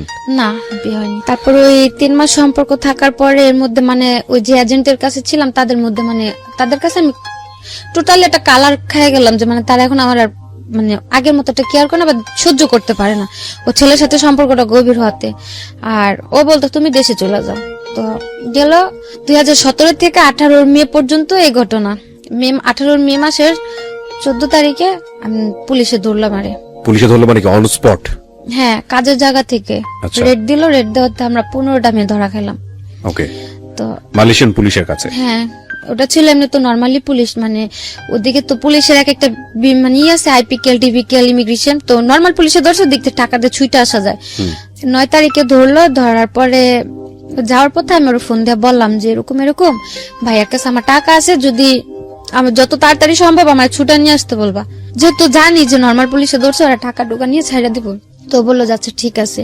তারপর 9 দিন পর আসলাম। তার আর কি উকিল ধরার পর পাসপোর্ট তো তাদের কাছে ছিল, ওইখান থেকে 9 দিন পর ছুটা নিয়ে আসলো, কোনো সমস্যা হলো না। তো ছুটা আনলো আমার 3,500 রিঙ্গিতে, সে জায়গাতে আমার বললো যে 13,000 রিঙ্গিত লাগছে, ওই টাকাটা আমার থেকে নিল। তো তারপর কোনো প্রবলেম হলো না। মানে হয় না একটা বাটপারি বিজনেস আর কি, 2 নম্বরই বিজনেস, এবং তার মধ্যে যত রকমের বাটপারি আছে আর কি। হ্যাঁ, তারপর ওই মে মাসের 14 তারিখে ছুটে আসলাম। আসার পর 3-4 দিন রেস্টে থাকার পর আবার কাজে গেলাম। যাওয়ার পরে জুনের 24 তারিখে আবার ধরা খেলাম। আবার পুলিশ নিয়ে গেল? এবার পুলিশ নেই, এবার ইমিগ্রেশন নিল। ইমিগ্রেশন নিয়েছে, ওকে। তারপর যেদিন ধরা খেয়েছি সেদিন আমার কাছে ফোনও ছিল না, মানে অসুস্থ ছিলাম। তো কাজে যাওয়ার নিয়ে আর কি তাদের সাথে একটু কথা কাটাকাটি হলো। ওনারা আমার বললো যে রাত্রে যদি ফোনে কথা বলো, দিনে তুমি সুস্থ থাকবা কোথা থেকে আর কাজ করবা কোথা থেকে। মানে আপনি যে ছেলেটাকে লাভ করেন তার সাথে কথা কাটাকাটি হচ্ছে? না, ও বললো যে তুমি কাজে যাও না, যেহেতু তুমি অসুস্থ কাজে যাও না। জ্বর ছিল কিছুটা। আর আমি আমার এজেন্টদের বললাম, তখন তো 50-50, ইচ্ছা হলে কাজে যেতাম, ইচ্ছা হলে যেতাম না, কিছু বলতো না। তো আমি বললাম যে আমি আজকে কাজে যাব না, আর অসুস্থ থাকারই ছিল। ওই ঈদের 1 সপ্তাহ পরে ধরা খেয়েছি, তো যেমন ঈদ গেছে এই শুক্রবারে, আগামী শুক্রবারে ধরা খাইছি। ওই 7 দিন কাজের প্রচুর চাপ ছিল। তো দেখা যাচ্ছে ওই কারণে খুব অসুস্থ ছিলাম, আবার রাত্রে ঘুম কম, তোর সাথে কথা বলতাম। তো ধরা খেলাম। ওই দিন কথা কাটাকাটি হতে বাসাতে ফোন টোন কিছু নেই, রাগ করে আমি এমনি কাজে চলে গেলাম। কাজে গেলাম সন্ধ্যা 7টার দিকে, 9টার দিকে ইমিগ্রেশনের পুলিশ সব উপরে উঠে গেল, নিচে দরজা কাইটা। তারপর ধরলো, ভালো কথা, বসায় রাখছে। তারপরে গাড়ি তুলছে, মানে পুলিশ ধরছিল পরে, তো তাও ফোন করার একটা অপশন ছিল যে ফোন করে ভালো মন্দ বলতে পারছি। এখন ইমিগ্রেশন ধরলো, আমার সাথে তো একে ফোন ছিল না, আর দ্বিতীয়তে যাদের ফোন ছিল সবার ফোন নিয়ে নিছে। আর আমার কারো নাম্বারও মুখস্থ ছিল না, শুধু ওই ছেলের নাম্বারটা ছাড়া। তারপর ওই বাঙালি আরেকটা মেয়ে, মানে এক সিরিয়ালে 4টা কোম্পানিতে অপারেশন দিছে। 4টা কোম্পানির মধ্যে মানে আমরা 4টা না 5টা ছিলাম বাংলা মেয়ে। তো আমার যেখান থেকে ধরছে ওইখানে আমি ছিলাম, আরেকটা মেয়ে ছিল। ওই মেয়ের ফোন নিয়ে নিছে, সাথের যে কোম্পানিটা ছিল ওই কোম্পানির একটা মেয়ের ফোন দিয়ে ফোন করলাম ওই ছেলেরে। ফোন দিয়ে বললাম যে দেখো, আমার তো গতবার ছুটে আনছিল, পুলিশে দৌড়ছিল, কিন্তু এবার তো ইমিগ্রেশনে দৌড়ছে, আমার তো কোনোভাবে ছুটানো সম্ভব হবে না। তো আমার টাকা আছে, আমি যে ওই ঈদের 1 সপ্তাহ কাজ করছি বা পুরো মাস কাজ করছি, আমার পুরো মাসের টাকাটাই তাদের আছে। আমার বললো জরিমানা দিয়ে আমার দেশে পাঠা দিতে, যাতে অকারণ আমার কোনো জেলে পড়ে না থাকতে হয়। তো বললো যে আচ্ছা ঠিক আছে। মালয়েশিয়ার জেল সম্পর্কে জানতেন না? আগে কোনো আইডিয়াও ছিল না, বা ওরকম কারোর সাথে কথা হয়নি যে এটা কিরকম। মানে আপনাদের সবাইকে বলছি যে মালয়েশিয়ার জেল জীবনটা কতটা ভয়ানক হতে পারে, এটার উপর একটা এপিসোড আছে এই চ্যানেলে। এটা ইউটিউব জীবন গল্পের পার্ট নাম্বার 1। তাহলে বুঝবেন যে মালয়েশিয়ার জেল জীবনটা কতটা ভয়ানক। বলেন। তারপর ওইখানে একটা মেয়ের ফোন ছিল, ওর ফোনটা দিয়ে আমি ফোন দিয়ে বললাম যে যেহেতু ইমিগ্রেশনে ধরছে, আমার তো কোনোভাবে ছুটানো সম্ভব হবে না। আর প্রথমবার যখন ধরা খেলাম তখন যে 9 দিন ছিলাম, ওদিকে তত একটা কষ্ট হয়নি। আর তার মধ্যে 2-3 দিনই ভাইয়ারা যা দেখা করছে, কারণ তখন তো আমার ছুটানোর জন্য ট্রাই করতেছিল, যা দেখা করে আসছে বা খাবার টাবার কিনা দিয়ে আসছে, সমস্যা হয়নি তত একটা। আর এমনিতে রাখছিল যেমন সেফটি রুমে ছিলাম, তো প্রবলেম হয়নি। আর জেলটা কি দেখিও নি তখন। তো বলার পর আর আমি বললাম যে যেভাবে সম্ভব হয় আমারে খুব শীঘ্র দেশে পাঠা দিতে বলবো, আমার যা টাকা আছে ওদের যথেষ্ট হবে আমার জরিপানাতে দেশে পাঠানোর জন্য, আমার যাতে জেলে না রাখি। আর পাসপোর্টটাও যেহেতু তাদের কাছে, তো বললো যে আচ্ছা ঠিক আছে, তুমি কোনো টেনশন করো না, কান্নাকাটি করো না, এদিক থেকে তাদের যতটুকু প্রেশার দেওয়ার বা যতটুকু কি করার আমি করুন, তুমি কোনো কান্নাকাটি করো না। আচ্ছা, গেল। তারপর 3 দিনের দিন যখন যাওয়ার পরে 3 দিনের দিন যখন স্টেটমেন্ট নিতে আনলো, তখন স্টেটমেন্ট দেওয়ার পর ওনারা আমার বললো যে তোমার পাসপোর্ট কার কাছে। আর পুলিশে ধরার পর যদি বলে যে এজেন্ট আছে বা কিছু, তাহলে হয়তো তার যেমন যদি আমি তখন বলতাম যে আমার এজেন্ট আছে, তাহলে হয়তো আমার এজেন্টটা খোঁজার জন্য আমার যে জায়গায় জেল হয়েছে 3 মাস, সে জায়গায় হয়তো 6 মাস 1 বছরও হইতে পারতো এজেন্টে খোঁজার জন্য। তো তারা যাওয়ার পরে শিখাই দিছিল যে যদি কোর্টে উঠায়, তাহলে যদি জিজ্ঞেস করে যে তোমার কি অপরাধ আছে নাকি, মানে মালয় ভাষাতে, তাহলে বলবা যে হ্যাঁ আমার অপরাধ আছে। যেহেতু আমি টুরিস্টে ঢুকলাম, ভিসাতে 1 মাসের ছিল, তো কেস হইতো 2টা, একটা হচ্ছে কসম মানে ভিসা ছাড়া, আর একটা মাসাজ, 2টা কেস হইতো। তো বলছে যে কোর্ট উঠালে যদি জিজ্ঞেস করে যে তোমার দোষটা কি তোমার কিনা, স্বীকার করবা যে হ্যাঁ দোষটা আমার, তাহলে ওই কোর্টের থেকে শাস্তি মাফ করে দিব। আর যদি অস্বীকার করো, যতদিন স্বীকারোক্তি না দেবো ততদিন তোরে তোমার কোর্ট উঠাইতে থাকবো, জেল দিতেই থাকবো।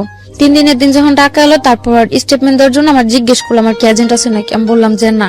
পরে বললো কিভাবে আসছি, বললাম মিথ্যা কথা, যেমনি একটা ফ্রেন্ডের মাধ্যমে আসছিলাম, তো আমার কোনো এজেন্ট নেই। তারপর জিজ্ঞেস করলো পাসপোর্ট কোথায়, আমি বললাম যে পাসপোর্ট আমার রুমে আছে। বললো যে যদি কারোর ফোন দিয়ে পাসপোর্ট দিয়ে যাবো, আমি বললাম হ্যাঁ। তারপরে আমি ওই ছেলের ফোন দিলাম, ছেলের ফোন দিয়ে বললাম যে আমার এজেন্টের নাম্বারটা দাও, আমার কাছে তো ফোন নাই, কারণ নাম্বার নাই। ওরে বললাম যে ভাইয়ের নাম্বারটা দাও, এখান থেকে ফোন দিতে বলছে পাসপোর্টের জন্য। তারপর ওর নাম্বার দিল, নাম্বার দেওয়ার পর ভাইয়ের ফোন দিলাম। ফোন দেওয়ার পরে বললাম যে ভাই এরকম এখন আমার কি করবেন, আমার দেশে কয়দিনের মধ্যে পাঠাবেন। উনি আমার বললো তুমি টেনশন করো না, হয়তো 7-8 দিনের মধ্যে তোমার দেশে পাঠা দিব। তা আমি আর বেশি কিছু বললাম না, জোর খাটানো তার আমার ভিতরে তার জোর খাটানোর সুযোগ নাই, বা আমি তার ফোনও করতে পারলাম না। তা আমি আর কিছু বললাম না। ওদিকে স্টেটমেন্ট দেওয়ার পরে নিয়ে আসলো, আসার পরে 14 দিন পর আমাদের কোর্টে উঠাইলো। যে জায়গা বললো 9 দিনের মাথায় আমি দেশে চলে যাবো, জায়গায় 14 দিন হয়ে গেল, কোর্টে গেলাম। তো কোর্টে যাওয়ার দিন ভাবলাম হয়তো কোর্টে যায় ভাইয়াদের দেখা পাবো, তো তারা আসতে পারে কোর্টে, যেহেতু কোর্ট উঠাবো, দিক থেকে হয়তো কেস সেটেল করে দেশে পাঠিয়ে দেবে, না তো ছুটায় নিয়ে যাবো। তারপরে 14 দিন পর কোর্ট উঠালো, কেউ আসে নাই ওই জায়গাতে। আর আমার ফোন ছিল না, আমি কারো ফোনও দিতে পারিনি। 14 দিন পরে কোর্টে উঠানোর পরে কোর্টের থেকে রায় দিল যে আরো 14 দিন থাকতে হবে, আরো 14 দিন পরে আমাদের রায় দেবে। তারপরে গেলাম, আবার 14 দিন থাকলাম। ওই 14 দিন থাকার মধ্যে যে জায়গাতে ছিলাম, ওই জায়গাতে মানে অনেকের যেমন জেল হয়ে গেছে, কেউ টিকেটের জন্য বসে আছে, ক্যাম্পে ছিলাম, মানে মেন জেলে তখন নেয়নি, ক্যাম্পে রাখা হয়েছিল। তারপর ওই ক্যাম্পের অনেকে যারা বাড়ি চলে গেত, তাদের কাছে আমি ছেলের নাম্বারটা লিখে দিতাম, জ্বরে ফোন দিয়ে বললেন যে আমার এই তারিখে কোর্টে উঠাইবো, জানি ওরা কেউ আসে। তো ওই ইন্দোনেশিয়া মেরে দিতাম, বাংলা মানে যখন যে যাইতো তার কাছে আমি নাম্বার দিয়ে দিতাম, যাতে একটু ফোন দিয়ে জানা দেয় যে আমি এই তারিখে কোর্টে উঠুম, ওই কোর্টে আমি উঠাইবো, কোর্টের নামটা বলে দিতাম। তারপরে গেল 28 দিন পরে কোর্ট উঠলাম, ওই দিনও কেউ নাই। 28 দিন পর আমাদের কোর্টের থেকে রায় দিল 2 মাস করে জেল। আর 2 মাস করে জেল বলতে মালয়েশিয়াতে জেল হয় 21 দিনের, মানে 21 দিনে 1 মাস ধরা হয়। তো 21 দিন 2 মাসের জেল হলো, সে জায়গাতে 28 দিন তো আমাদের এমনি চলে গেল কোর্টের জন্য। 28 দিন কাইটা হাতে ছিল 13 দিন। ওই 13 দিন আমাদের আর কি মেন যে জেল, ওই জেলে পিঞ্জারাতে পাঠানো হলো। ওদিকে গেলাম, কোর্টের থেকে বের হওয়ার পরে মানে আমার কাছে ছিল 40 টাকা। জেলের অভিজ্ঞতা শুনতে চাই, জেলে কেমন লাগতেছিল? জেলে তো ছিলাম মাত্র 14 দিন, আর ওদিকে অনেক মেয়েরা ছিল, তো কথাবার্তা বলতো, আর সারাদিন একা একা বসে থাক, শুধু কান্না করতাম। আর মেয়েরা খালি বলতো যে এত কান্না করতে পারে মানুষ, চোখ দিয়ে এত পানি পড়ে। বাঙালি না, কোনো বাঙালি মেয়ে ছিল না, আমি একা ছিলাম। মানে আমার যে রুমে রাখা হয়েছিল, আমি ছিলাম ভিয়েতনাম, ফিলিপিন, মানে এক দেশে 2-1টা করে মেয়ে ছিল। কারণ আরো বাংলা মেয়েরা ছিল, সবার থেকে বয়স আমার কম ছিল, এই কারণে আমার আলাদা, মানে বয়স কম যে মেয়েদের ওদের সাথে রাখা হয়েছিল। আর যাদের বয়স বেশি ছিল তারা মানে সাথে যারা ধরা খাইছে সবাই একসাথে ছিল, আমার একা এক জায়গায় রাখা হয়েছিল। মানে আমাদের যে গ্রুপ ছিল ওর মধ্যে আমার এক জায়গায় রাখা হয়েছিল। ওদিকে যেমন অল্প বয়সে যারা, তাদের তো কোনো কাজ করাইতো না, বিকাল হলে খেলতে নিয়ে গেতো, টিভি দেখাইতো, তারপরে ABCD এগুলো পড়াইতো, মানে ছোট বাচ্চাদের জন্য ওগুলো আলাদা। ওদিকে আর কি 12-13 বছর থেকে নিয়ে 21 বছর পর্যন্ত ওই জায়গায় রাখা হইতো। আর তখন তো বয়স ছিল 19, তো ওই জায়গাতে আমারও রাখা হয়েছিল। তো তেমন কষ্ট একটা হয়নি, কারণ বিকেল হলো বাইরে নিয়ে আসতো, হাঁটাহাঁটি। কষ্ট বলতে এতটুকু ছিল, জেল তো জেলই, তো খাবার দাবার শোয়া এগুলোতে একটু প্রবলেম ছিল। তারপর কোর্টের থেকে যখন পিঞ্জারায় পাঠালাম, ওই ছেলেরে ফোন করলাম যে তোমার আমি বারবার করে বললাম, ভাইয়ারে ফোন দিয়ে বললো আমার জন্য বাড়ি পাঠা দেয়, কিছু তো করলো না, বরং আজকে কোর্টের থেকে আমার 2 মাসের রায় দিয়ে দিল, 2 মাস জেলের। তো তুমি কি করলা? তো আমার কথাটা শুনে কান্না করে দিছে যে তোমার টাকা ছিল, তুমি বললা, তারপরে তোমার এজেন্ট আমার থেকে আরো 2000 রিঙ্গিত নিল, বললো যে টাকা আরো 2000 টাকা দিলে তোমার জরিপানাতে দেশে পাঠা দিব। তারপরেও টাকা দিল, মানে আমার কথাটা শুই না যেমন এক প্রকার পুরো হ্যাং হয়ে গেছে, যে এদিকে টাকাও দিল, ওদের সাথে তো কন্টিনিউ যোগাযোগ করতেছে, কিন্তু ওরা তো বলতেছে যে সব ওকে হয়ে গেছে, আমি দেশে চলে যাম 2 দিনের মধ্যে। ওই মুহূর্তে শুনতে পেলো যে আমার এখন পিঞ্জারাতে পাঠাইতেছে। তারপরে বললো যে দেখো আমার তো টাকা টুকাও নিল, আর পাসপোর্টও যেহেতু ওদের কাছে, আমার তো আর কিছু করার নাই, তখন আর কি করবো, কোর্টে তো রায় দিয়ে দিছে, এদিকে তো আর কিছু করার নাই, তো আর কতদিন থাকতে হইব? তারপর আমি বললাম যে আর 14 দিন বা 15 দিন আমার পিঞ্জারা থাকতে হইব। পরে বললো যে ওদিক থেকে আসার পর টিকিট দিয়ে দিলে বাড়ি পাঠা দিব না? আমি বললাম যে হ্যাঁ, যেদিন আমার ওই পিঞ্জারা থেকে ক্যাম্পে পাঠাইবো 14 দিন পরে, আমার টিকিট আজকে টিকিট দেখলে আমি কালকে বাড়ি চলে যেতে পারবো, আমার কোনো সমস্যা হইব না। পরে বললো যে আচ্ছা ঠিক আছে, তুমি যাও, আমি তাদের সাথে কথা বলে রাখি যাতে তোমার টিকিটটা 14 দিনের মধ্যে পরে দেওয়ার জন্য তার প্রস্তুত নিয়ে থাকে। আমি বললাম আচ্ছা ঠিক আছে। তারপর 14 দিন ওই জায়গাতে গেল। 14 দিন পরে 1 তারিখে না যেন, আগস্টের 1 তারিখে, মেবি 1 তারিখে না যেন 5 তারিখে আমাদের ক্যাম্পে আনলো। ক্যাম্পে আনার পরে আমি ওর ফোন দিলাম, ক্যাম্প যেদিনকে পিঞ্জারা থেকে ক্যাম্পে আনলো ওই দিন রাস্তা থেকে আমি ওর ফোন দিলাম, ফোন দিয়া গাড়িতে অন্য মানুষের ফোন দিয়ে। আপনি কি ওরে ভালোবাসতেন? আচ্ছা, ওকে। মানে আমার খুব কেয়ার করতো, একটু যে মানে যত প্রবলেম, বাড়ির প্রবলেম হোক বা আমার প্রবলেম হোক, সবকিছু তো খুব সাপোর্ট করতো। এর সাথে পরিচয় আপনার এই ধরনের কাজ করতে গিয়ে? না, ওই কাজের জায়গা থেকে নয়, ওইদিকে আমার একটা বান্ধবী ছিল। যাই হোক, আমি জানতে চাচ্ছি না। ওকে, তারপর ওরে ফোন দিলাম, ফোন দিয়ে বললাম যে দেখ আমার আজকে ক্যাম্পে পাঠাইতেছে, যত তাড়াতাড়ি সম্ভব ওর পাসপোর্টটা নিয়ে আমার টিকিট দিয়ে দিয়ে আমি বাড়ি চলে যাম। ও কি করতো মালির সাথে? ও জব করতো ইঞ্জিনিয়ারিং এ। ইঞ্জিনিয়ারিং এ জব করতো? কম্পিউটারে। ওকে। বলার পরে আমি বললাম যে আমার আজকে ক্যাম্পে পাঠাইতেছে, যেভাবে সম্ভব আমরা বাড়ি পাঠা দেওয়ার করো, আর ওরা টাকা টুকা চাইলে তুমি আর টাকা দিও না, এখন আর আমার কোনো খরচ নেই, শুধু টিকিটটা কিনা দিব।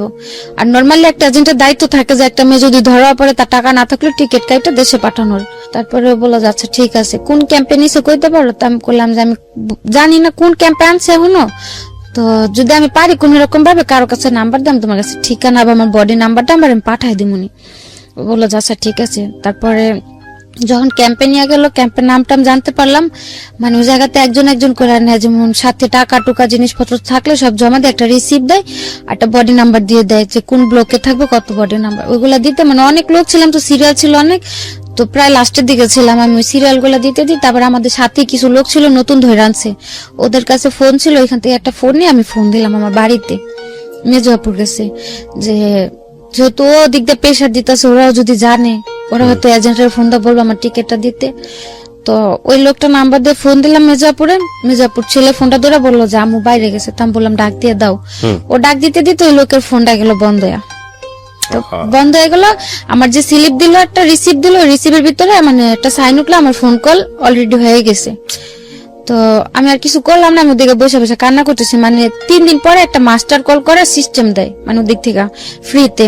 তা আমার তো আর ওই কলটা করতে দিব না, যেহেতু আমার এই জায়গাতে সাইন উঠে গেল।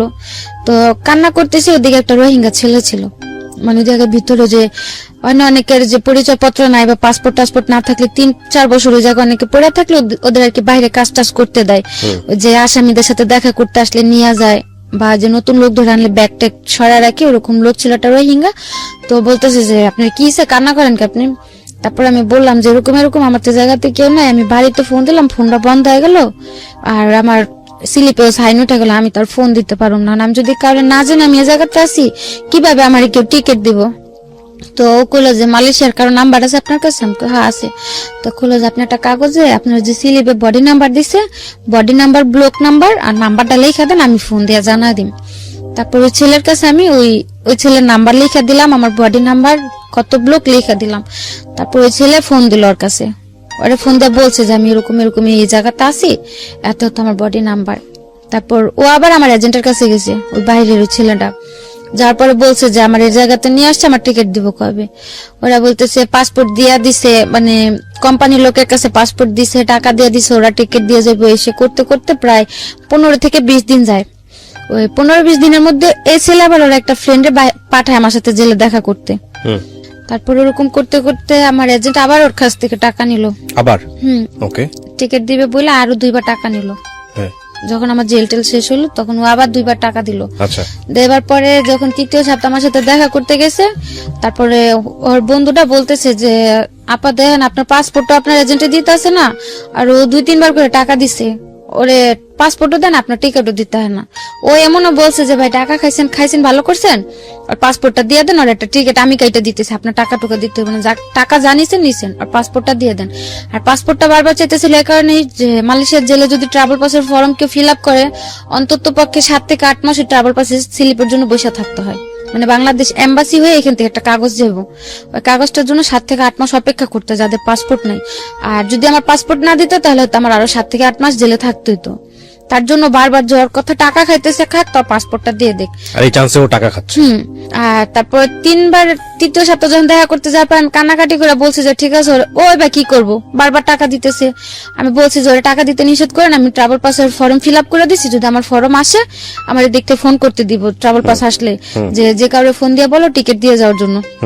তখন আমি ফোন দিয়ে বললো, ওরা এসে বললেন আমার টিকিট দিয়ে তার টাকা টুকা লাগবে না। তারপর ওই ছেলে মানে ওই কথা শোনার পরে যে পুলিশের কাছে একটা রিপোর্ট করলো যে এরকম এরকম আমি জেলে আছে, আমার পাসপোর্ট আমার এজেন্টের কাছে, আমার টিকিট দিতেছে না। ওই জেলে পুলিশের থেকে ওই এজেন্টের কাছে একটা নোটিশ পাঠাইলো যে পাসপোর্টটা যাতে দিয়া দেয়। তারপরে সপ্তাহে যে আমার টিকিট দিয়ে আসলো, তারপরে দেশে আসলাম। এদিকে এজেন্টের জন্য আমার জেল খাটতে হলো 3 মাস, অথচ কোর্টের থেকে আমার রায় দিল আমার জেল হলো 41 দিন। 41 দিনের জায়গায় আমার জেল খাটতে হলো 90 দিন। তারপরে আসলাম, আসার পরে ওই ছেলের সাথে যেহেতু সম্পর্কটা দেশে আসার পরেও ছিল, ওই সেপ্টেম্বরে দেশে আসলাম। ও বললো যে দেশেই থাকো, দেখি আমি যতটুকু পারি তোমার হেল্প করুন, টাকা টুকা যা লাগে। তারপর আমি ভাবলাম যে যেহেতু আছে আমার এতটা সাপোর্ট করছে, যদি আমি ওর কাছে যাই হয়তো গেলেও আমার একটা ভালো কাজে টাজে লাগা দিলে আমি করতে পারুম। তো ওরে বললাম, বলার পর তত একটা মানে রায় দিল না। তারপর আমি গেলাম 2য়বার যে ইন্দোনেশিয়া দিয়ে। আপনি জেল থেকে ছাড়া পেয়ে বাংলাদেশে কিভাবে আসলেন ওইটা একটু আরেকবার বলেন। জেল থেকে ছাড়া পেলাম ওই যে আমার ওই যে পাসপোর্টটা ম্যানেজ করতে পারলো, ও যে পুলিশের কাছে রিপোর্ট করলো 2-3 বার টাকা দেওয়ার পর যখন পাসপোর্ট না দিল, ওই তখন পুলিশের পুলিশ বলল কাছে রিপোর্ট করলো। তারপর ওকে ধরলো রিপোর্ট পুলিশ। করার পরে ও নোটিশ পাঠালো আমার এজেন্টের কাছে যাতে আমার পাসপোর্টটা দিয়ে দেয়। আর এদিক দিয়ে যখন ওরা পাসপোর্ট দিতেছিল না, আমি যে ক্যাম্পে ছিলাম ওই ক্যাম্পের পুলিশের সাথে আমি যোগাযোগ করছি। যখন মানে আমি তখন বাধ্য ছিলাম স্বীকারোক্তি দিতে যে আমার এজেন্ট আছে, আমার পাসপোর্ট দিতেছে না। আর তখন তো আমার কোনো সমস্যা নেই, আমার জেল টেল সব হয়ে গেছে, আর আমি দেশে যাব। তখন ওই জায়গার পুলিশদের সাথে আমিও কথা বললাম যে এরকম এরকম আমার এজেন্ট আছে, এজেন্ট আমার পাসপোর্টটা দিতেছে না। ওনার জিজ্ঞেস করলো যে এজেন্ট যে বাসায় থাকে সে বাসা তুমি চেনো? বললাম যে হ্যাঁ। ওরা বললো যে 1 সপ্তাহ সময় দেখো, যেহেতু তোমার বাইরে থেকে লোক রিপোর্ট করছে, যদি ওরা পাসপোর্ট না দেয় তোমার আমাদের সাথে নেই, এখান থেকে তোমার এজেন্টের বাসা যাওয়াবো। আচ্ছা, হয়তো এখান থেকে পাসপোর্টটা নেবো, সাথে ওদেরও ধরা হবো। তারপরে কিভাবে হলো? তারপরে ওই যে রিপোর্ট করাতে পুলিশের থেকে নোটিশ দিল, নোটিশ দেওয়ার পরে ওই লোক এসে আমার পাসপোর্ট আর টিকিট দিয়ে গেল। আচ্ছা, টিকিট তারপর আপনি দেওয়ার- বাংলাদেশে আসলেন। হ্যাঁ টিকিট দেওয়ার কত বছর পর বাংলাদেশে আসলেন? হ্যাঁ 1.5 বছর। 1.5 বছর পর। এই 1.5 বছর জীবনে কি বলবেন? স্বর্গ না নরক? জাহান্নাম? নরকে চাইতেও যদি খারাপ কিছু থাকে, নরকটা তো মরার পর কেমন হবে দেখতে জানি না, কিন্তু বাইচা থাকতে হয়তো ওটা একটা নরক ছিল। তো আসলেন, আসার পরে আসার পরে দেশে ছিলাম, সেপ্টেম্বর আসছি, সেপ্টেম্বরের 17 তারিখ আসছি। আসার পরে নভেম্বরের লাস্টের দিক দিয়ে আমি আবার চলে গেছি। কোথায়? মালয়েশিয়ায়। কেন গেলেন? মালয়েশিয়ায় গেলাম ওই অতদিনে মানে ওই ছেলেটা আমার জন্য যতটুক দৌড়াদৌড়ি করলো, হয়তো জায়গাতে আমার আপন কোন একটা ভাই বোন থাকলে অতটুক করতো না। তো ওর প্রতি অতদিন একটা আলাদা টান হলো, যেহেতু বাইরে ও আমার জন্য এতটুকু করতে পারছে, বা যদি ও তো সবসময় বলতো যে আমার বিয়ে করব বা আমার পাশে সবসময় থাকবো, তো আমি ভাবলাম যে যাই আমি ওর কাছে যে এখন তার আমি খারাপ কিছু করুম না, যাই হোক তোর কাছে থেকে একটা ভালো জব টপ করি, কিছু যখন ও দেশে আসে ওর সাথে আমি চলে আসবো। আসলে হয়তো তখন যদি বিয়ে শাদী করলো না, তোর দ্বারা আমি ভালো কিছু একটা করাতে পারলে আসলাম। কিন্তু ওই তার ভরসায় গেলাম, দ্বিতীয়বার যে সেম অবস্থায়। একই কাজ না, হয়তো সে কাজগুলো করতে হয় নাই, কিন্তু ওর সাথেই ছিলাম। ওই 1-1.5 মাস লাগায়া জঙ্গল টঙ্গলে থাইকে এত কষ্ট করে যে গেলাম ওর জন্য। আমি জঙ্গলে থাকতে হয়েছে যাওয়ার সময়? কিসে গেছেন? এখান থেকে 3টা দেশ ঘুরাই নিয়ে গেছে, তো মানে যে যে জায়গায় ঘুরছি ওগুলাতে কোনো প্রবলেম হয়নি। হোটেলে 1.5 মাস লেগেছে যেতে? 1 মাস, পুরো 1 মাস লাগছে। কিসে গেছেন আপনি? প্লেনে না? প্লেনে গেছি, এখান থেকে ইন্ডিয়া গেছি, ইন্ডিয়া থেকে বালিতে গেছি, বালি থেকে ইন্দোনেশিয়া গেছি, ইন্দোনেশিয়া থেকে মালয়েশিয়ার এয়ারপোর্টে গেছি। এয়ারপোর্টে মানে যে কিরকম মানে একটা বিমান ভাঙ্গা যেভাবে যায় না, অনেক দেশে ডাইরেক্ট না গেলে বিমান ভাঙ্গা। বন জঙ্গলের কথা কেন আসতেছিল? এই জঙ্গলে ছিলাম 15 দিন, মানে জঙ্গলের ভিতরে, টোটালি জঙ্গলের ভিতরে, খাওয়া দাওয়া সহ সবকিছু। ওখানে কি ওই বাঙালিরা ওইভাবেই যায়? অবৈধভাবে গেলে ওইভাবে যেতে হয়। মানে ইন্দোনেশিয়া দিয়ে যারা যায় তাদের ওই জঙ্গলে 1 মাস থেকে যেতে হয়। এমনিতে যদি থাইল্যান্ড দিয়ে বা সিঙ্গাপুর দিয়ে যায় তাহলে তো 1 সপ্তাহের মধ্যে পৌঁছা যায়। আচ্ছা, তো গেলেন, তারপর? গেলাম, যাওয়ার পর ওই ছেলের কাছে গেলাম, যাওয়ার পরে 6-7 মাস কাজ করতে দেন। ও এমনিতে আমার টাকা টুকা ওর সাথেই ছিলাম, মানে বাড়িতে টাকা টুকা সবকিছু ও দিল, বা যাওয়ার খরচ টরচ যা লাগলো ওই দিল। তারপরে মানে এক পর্যায়ে দিয়ে ও কিরকম একটা আস্তে আস্তে পল্টি নিতেছে। কাজ করতে দেয়নি, আমার কোনো কাজই করতে দেয়নি। বলছে যে আশ্চর্য, তো থাকো, সমস্যা নেই, তোমার মতো একটা মেয়ে চালানোর ক্ষমতা আল্লাহ আমারে দিছে, আমি তোমার রাখি, তোমার কাজ করার দরকার নেই, যেহেতু আসছো আমার কাছে থাকো। তো কিছুদিন পরে দেখি ওই হাজবেন্ডের যেমন একটা পোল্ট্রি নিল বিয়ের পরে, তার কাছে যাওয়ার পর তারও একটা পোল্ট্রি। মানে সে কন্টিনিউ যে ক্লাবে যায়, মদ টদ খায়, রাতের পর রাত বাইরে থাকে, আমি ওগুলা বললে মানে মারাত্মক পরিমাণে মারধর চলে। তারপরে গেল এরকম করতে করতে এক পর্যায়ে আমি বললাম যে ভাই তুমি যদি আমার না রাখো, আমার বইলা দাও, যেহেতু আমি আসছি, আমার এখন একটা সুযোগ আছে, তুমি আমার যদি না রাখো আমার বইলা দাও, আমি বাইরে যাই কোনো কাজ কাম করে আমি দেশে চলে যেতে পারো। আর অতদিন লাস্টের দিক দিয়ে আমি একটা কোম্পানিতে কাজে লাগছিলাম ক্লিনারের। তো তখনও বললাম যে দেখো আমি একটা ভালো বেতনে কাজ করতেছি, ভালো একটা কাজ পাইছি, তুমি যদি আমার ছাইরা দাও আমি কাজ কাম করে। বিয়ে করেছিলেন আপনি? না না, ওকে। ওদিকে বিয়ে করার সিস্টেম ছিল না। বিয়ে করলে কি যে হুজুর ডাক দেয়, এমনিতে ঘরে বিয়ে করে ওইগুলা। তা আমার আর ওর উদ্দেশ্য ছিল, আমারই মেন উদ্দেশ্যটা ছিল যে আমি এখন এরকম একটা বিয়ে করুম, দেশে যাবার পরে বিয়ে তো আমার কোনো প্রুফও থাকবো না বা কোনো প্রমাণও থাকবো না। তো তার চেয়ে না করেই থাকি, যদি বিয়ে থাকে দেশে যে হয়তো পোক্তভাবে করলে করবো, না করলে করার প্রয়োজন নাই। শুধু শুধু যে আল্লাহরে সাক্ষী রেখে বিয়ে করুম, এটা নিয়ে হয়তো একটা আল্লাহর কাছে একটা গুনার কাজ হবে, বা ওর কাছে আমি দাবি নিয়ে দাঁড়াইতে পারবো না। এর জন্য আর কেউ ওই জায়গাতে করা হয় না। আর ওই জায়গাতে বাঙালিদের যাদের ভিসা টিসা নাই, ওই কাগজ টাগজ করে বিয়ে করার কোনো সিস্টেম নেই। তারপরে ওরে বারবার বলতাম যে যদি তুমি আমার ছাইরা দাও তা আমি কাজ কাম করি। ও বলতো যে না, আমি কি তোমার আনছি ছাড়ার জন্য, আমি তোমার ছাড়ুন কেন। এরকম করতে করতে ওর সাথে রইলাম 1 বছরের মতো।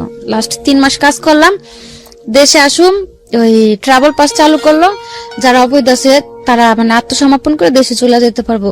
তো ও বললো যে দেখো এভাবে থাকলো তো দুজনের, ওরও ভিসা শেষ হয়ে গেছে লাস্টের দিকে, বললো যে তুমি চলে যাও, আমার তো কোম্পানি আছে, আমার কোম্পানিতে আমি ভিসা করে দিব, তুমি তেমনি একবার ব্ল্যাক লিস্ট করে গেছো দেশে। প্রথমবার যখন জেল খাইতে আসলাম আমার ব্ল্যাক লিস্ট দিয়ে দিল, আবার দ্বিতীয়বার অবৈধভাবে ঢুকলাম, আমি তো আর ভিসা লাগাইতে পারুম না। তো বললো যে তুমি চলে যাও, আমি থাকি, ঠিক আমি ভিসা টিসা করে আমি ভিসা লাগলে দেশে আসুন না, ইনশাল্লাহ বিয়ে টিয়ে যা করার করুন। তা আমি বললাম যে না, আমি তোমার রেখে দেশে যাম না, আমি থাকতেই তুমি এত নাটক করে আমি চলে গেলে তো তখন তুমি পুরাই পল্টি নিবা, যেহেতু তুমি আমার বিয়ে করবো আমি তোমার সাথেই থাকি, সমস্যা নেই। তো এগুলা করতে করতে ও আমার জন্য টিকিট টুকেট কাটার জন্য পুরো প্রস্তুতি নিল। তার মধ্যে আমার বারাপুর একটা ছেলে অ্যাক্সিডেন্ট হলো, মানে ওর ডান হাতের এই জায়গা দিয়ে একটা চাকু ঢুকিয়ে দিক দিয়ে বের হয়ে গেল। আমার কাছে এমনিতে টাকা নেই, আমি দেশে আসার প্রস্তুতি নিতেছি, তার মধ্যে ওর ওই জায়গাতে অপারেশন করতে অনেক টাকা দিতে হলো আমার বাইরে থেকে।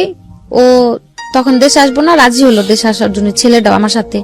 তারপরে আমি বলছি যে তুমি আমার টিকিট কাটবা, এত কিছু করবা, কোনো লাভ হইব না, যদি তুমি না যাও, যেদিনকার ফ্লাইট থাকবো ওদিন আমি পলা যাম, দেখবা 3-4 দিন পর আবার আয়া পড়ছি, কিন্তু আমি তোমার রেখে দেশে যাম না। তারপরে এক পর্যায়ে ওর বাবার ফোন দিয়ে বললো যে দেশে নাকি ওর একটা চাকরি হয়েছে, ওরে দেশে চলে আসতে। তারপরে ও রাজি হলো আসার জন্য। একসাথে টিকিট পাইলো না, আমারটা ডিসেম্বর 14 তারিখে করলো, ওটা 17 তারিখে করলো। আসার সময় বারবার করে বললো যে তুমি যাও, তুমি কোনো টেনশন করো না, আমি তা আসি, দেশে যাই, আমি তোমার লোক কোনো পোল্ট্রি নিবো না, তুমি চলো, আমিও তো দেশে আইতেছি। আসার পর আল্লাহ বিয়ে সাথে যা করার করুমনি। আসলাম দেশে, আসার পর 15-20 দিন ভালোই ছিল, এখন পুরা পোল্ট্রি বলতে মানে মানুষ অত বড় পোল্ট্রি নিতে পারে না দেখলে হয়তো জানতাম না। আপনি আবার যাবেন না মালয়েশিয়াতে?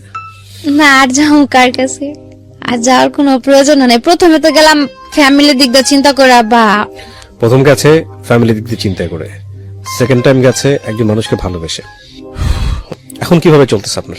এখন ওই ছেলের সাথে কথা হয়, এমনিতে আমার টাকা টুকা লাগলে যদি আমি ফোন দিয়ে বলি, টাকা টুকা দেয়, কিন্তু কোনো কথা বলে না, যোগাযোগ করে না। এছাড়া আপনি কোনো কাজ কাম করেন? গত মাসে একটা চাকরিতে জয়েন করছি, তো করতেছি টুকটাক। কেন বললেন এই গল্পটা? আবার এই প্রশ্নটা করি। গল্পটা বলার উদ্দেশ্য এটুকুই ছিল যে অনেক মেয়েরাই বাইরে যায়, যেহেতু আমি মালয়েশিয়াতে, অন্য অন্য দেশের গুলো তার আমি বলতে পারি না, বা আসার সময় এয়ারপোর্টেও দেখছি সৌদি থেকে অনেক মেয়েরা প্রায় 1-1.5 মেয়ে সিরিয়ালে দাঁড়ায় আছে। জিজ্ঞেস করলাম, মানে ওদের সাথে আমারও মনে করছিল আমি সৌদি থেকে আসছি। এবার আসার সময় আমি 2-3 ঘন্টা লেটে এয়ারপোর্টের থেকে বেরোলাম, ওই যে ওদের সাথে আমার সিরিয়ালে দাঁড় করা রাখলো।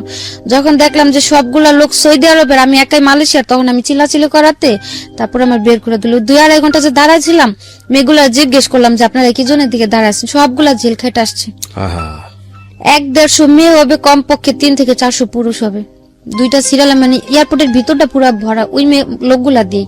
এছাড়া সাথে যেসব লোক সব বের হয়ে গেছে। তো তাদের মধ্যে দাঁড়া থাকার পর জিজ্ঞেস করলাম, মেয়েগুলা বললো যে দেখেন এরকম এরকম আইনা কাজের নিচে নেওয়ার পরে এখন যে বাড়িতে কাজ করি তারাও নির্যাতন করে, বাইরে থেকে লোকেরাও এসে নির্যাতন করে, লাস্টে টিকতে না পেরে পুলিশের কাছে যে আত্মসমর্পণ করছি, এই জেল খাটটা এখন দেশে আসছে আমরা সবাই। কি একটা ইমেজ দাঁড়ায় দেখেন। এটা তো আমার এইখানে, এটা কিন্তু আমার এখানে এপিসোডটা ফার্স্ট টাইম না। বাংলাদেশের বিভিন্ন মিডিয়াতে, টেলিভিশন চ্যানেলে এই নিউজগুলো আসে, হরহামেশাই আসে। ইমেজটা কি দাঁড়ায় দেখেন। প্রথমত আমাদের সামাজিকতা জায়গাটা থেকে এই ধরনের মেয়েরা যখন দেশে ফিরে আসে খুব একটা ভালো চোখে দেখা হয় না, এবং ওখানে যে যাবে গিয়ে একটা ট্র্যাপের মধ্যে পড়ে যায়, বের হতে পারে না। মানে একটু ভালো থাকার জন্য কি ভয়ঙ্কর রকমের যুদ্ধ। আর আপনি আজকে যেভাবে সাফারার, এটার জন্য তো আপনি নিজেও দায়ী। হ্যাঁ, আপনার বয়স একটা ফ্যাক্ট ছিল যে ওই বয়সে আপনি বুঝেন নাই, কিন্তু আমি নিশ্চিত যে যারা অনেক বয়স্ক, যারা হয়তো 18 বছর পার করে ওই দেশে গেছে, তারা অনেক বুঝে শুনেই গেছে, তাদের জন্য আজকের এপিসোডটা কাজে লাগবে। তো আপনি নিশ্চয়ই ভুল করেছিলেন, কারণ 15-16 বছর বয়সেও যদি আপনি গেছেন, 18 বছরের আগে তো গেছেন আপনি দেশের বাইরে।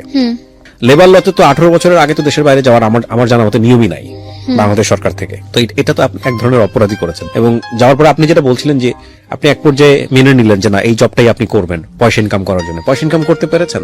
ওই যে সব জেলে পুলিশের কাছে গেছে। হ্যাঁ। সো আসলে লাইফে কোনো শর্টকাম কোনো পথ নাই যে আপনি শর্টকাট একটা মেরে দিবেন, দিয়ে আপনি লাইফে অনেক বড়লোক হয়ে যাবেন, অনেক কিছু হয়ে যাবেন। That is really difficult. এটা হয় না। যতদিন কন্টাক্টে ছিল, যদি ততদিনের মধ্যে পুলিশে ধরতো, তাও মনের একটা সান্ত্বনা দিতে পারতাম যে দেশে চলে গেলাম। যখন কন্ট্রাক্টটা শেষ হলো, 1 মাস কাজ করলাম, টাকাগুলো নিয়ে বাড়িতেও পাঠাইনি। মানে টাকাগুলো বাড়িতে পাঠাবো, যেমন কালকে পাঠাবো, আজকে কাজে গেছি, যে কাজের থেকে আইসা বাড়ি থেকে নাম্বার নিয়ে টাকাগুলো পাঠাবো, ওই দিন রাত্রি পুলিশে ধরলো। এখন ভবিষ্যৎ পরিকল্পনা কি? আপনি রাইট নাও কত বয়স, কত আপনার? আবারও জিজ্ঞেস। 21 বছর। জীবনের অনেক লম্বা একটা পথ পড়ে আছে। এখন কি চিন্তা করেন ভবিষ্যৎ নিয়ে? এখন চিন্তা করার আর কিছু নাই। এখন মনে করি যে যেহেতু দেশে আসছি, একটা জব পাইছি, করতে থাকি, উপরে আল্লাহ যা রাখছে কপালে তাই হবে। কিন্তু কোনো বাহিরে যাওয়ার বা কোনো সম্পর্কে তো জড়ানোর এ ধরনের কোনো চিন্তা। আপনাকে যে মানুষটা আপনার জীবনে পরবর্তীতে আসবে, যদিও খুব ব্যক্তিগত প্রশ্ন হয়ে যায় এটা, আপনি কি চিন্তা ভাবনা করেছেন? তাকে আপনি আপনার জীবনের অতীতটা বলতে পারবেন? আমার উদ্দেশ্যটা শুরু থেকে একটাই ছিল যে এমনিতেও তো ছোট থেকে কারো কাছে ভালো কিছু পাইনি, বা ফিউচারে কি বর্তমানে কি কারো সাথে যদি কোনোদিনও জড়ায় যাই, বলা তো আর যায় না। যে আমার অতীতটা যায় না আমার অ্যাকসেপ্ট করবে, আমি তার সাথেই থাকবো। কারণ এসব কথা তো কখনো লুকানো থাকে না। যদি দেখা গেছে একটা সম্পর্কতে জড়াই গেলাম, বা কিছুদিন থাকার পর যখন আমার এই অতীতগুলো সে জানতে পারবো, তখন কিন্তু খুব ভয়ঙ্কর একটা পরিস্থিতিতে পড়তে হবে। তার চাইতে আমার অতীতটা যায় না যে আমার অ্যাকসেপ্ট করবো, আমি তার কাছেই যাব। আমাদের সামাজিকতা কি তৈরি হয়েছে যে একটা মেয়ে যার কোনো অপরাধ নাই, ভুল নাই, কিন্তু এরকম একটা ঘটনায় জড়িয়ে গেছে বা জড়াতে বাধ্য করা হয়েছে, সেই মেয়েটাকে আমরা পাবলিকলি ফোকাস করতে পারি? অপরাধ তো ওর নাই, পারি না, কারণ আমাদের সমাজটাই তো এখানে বিকলাঙ্গ চিন্তার অধিকারী। অপরাধ ওর না, তারপর ওকে আমাদের হাইড করতে হচ্ছে। সো অনেক সময় লাগবে পরিবর্তন আসতে, কিন্তু ওর যে চিন্তাটা ব্যক্তিগত পর্যায়ে, সেই চিন্তাটাকে আমি স্যালুট করি। জীবনের সমস্ত কিছু জেনেই যেন ওর কাছে মানুষ আসে। আরেকটা বিষয় আমি বিশ্বাস করি, সেটা হচ্ছে আমৃত্যু পর্যন্ত নিজের ভুলগুলো বুঝে নিজের জীবনটাকে সংশোধন করার সুযোগ আছে, সেটা আল্লাহ আমাদেরকে দিয়েছে। সো সেই জায়গাটা থেকে আপনি যদি ব্যক্তিগতভাবে মনে করেন যে ভুলগুলো হয়ে গেছে আমার অপ্রাপ্ত বয়স থাকা অবস্থায়, সেগুলো জন্য আপনি নিজেও রেসপন্সিবল ছিলেন না, উদ্দেশ্য ছিল মহৎ, কিন্তু আপনি ট্র্যাপে পড়ে গেলেন, সেটার জন্য আল্লাহ আপনাকে একটা ভালো দিক নির্দেশনা দিক, আপনাকে ভালো পথে পরিচালিত করুক, সেটা একটা বিষয়। আরেকটা হচ্ছে, যারা আজকে আপনার এই গল্পটা শুনলো, আমি নিশ্চিত যে এই গল্পটা শোনার পরে কোনো বাবা মাই তার সন্তানকে অবৈধ পথে বিদেশে পাড়ি জমানোর কথা বলবেন না। একবার 2বার 3-4 বার বাইরে গেলাম, কখনো মানে ফ্যামিলি থেকে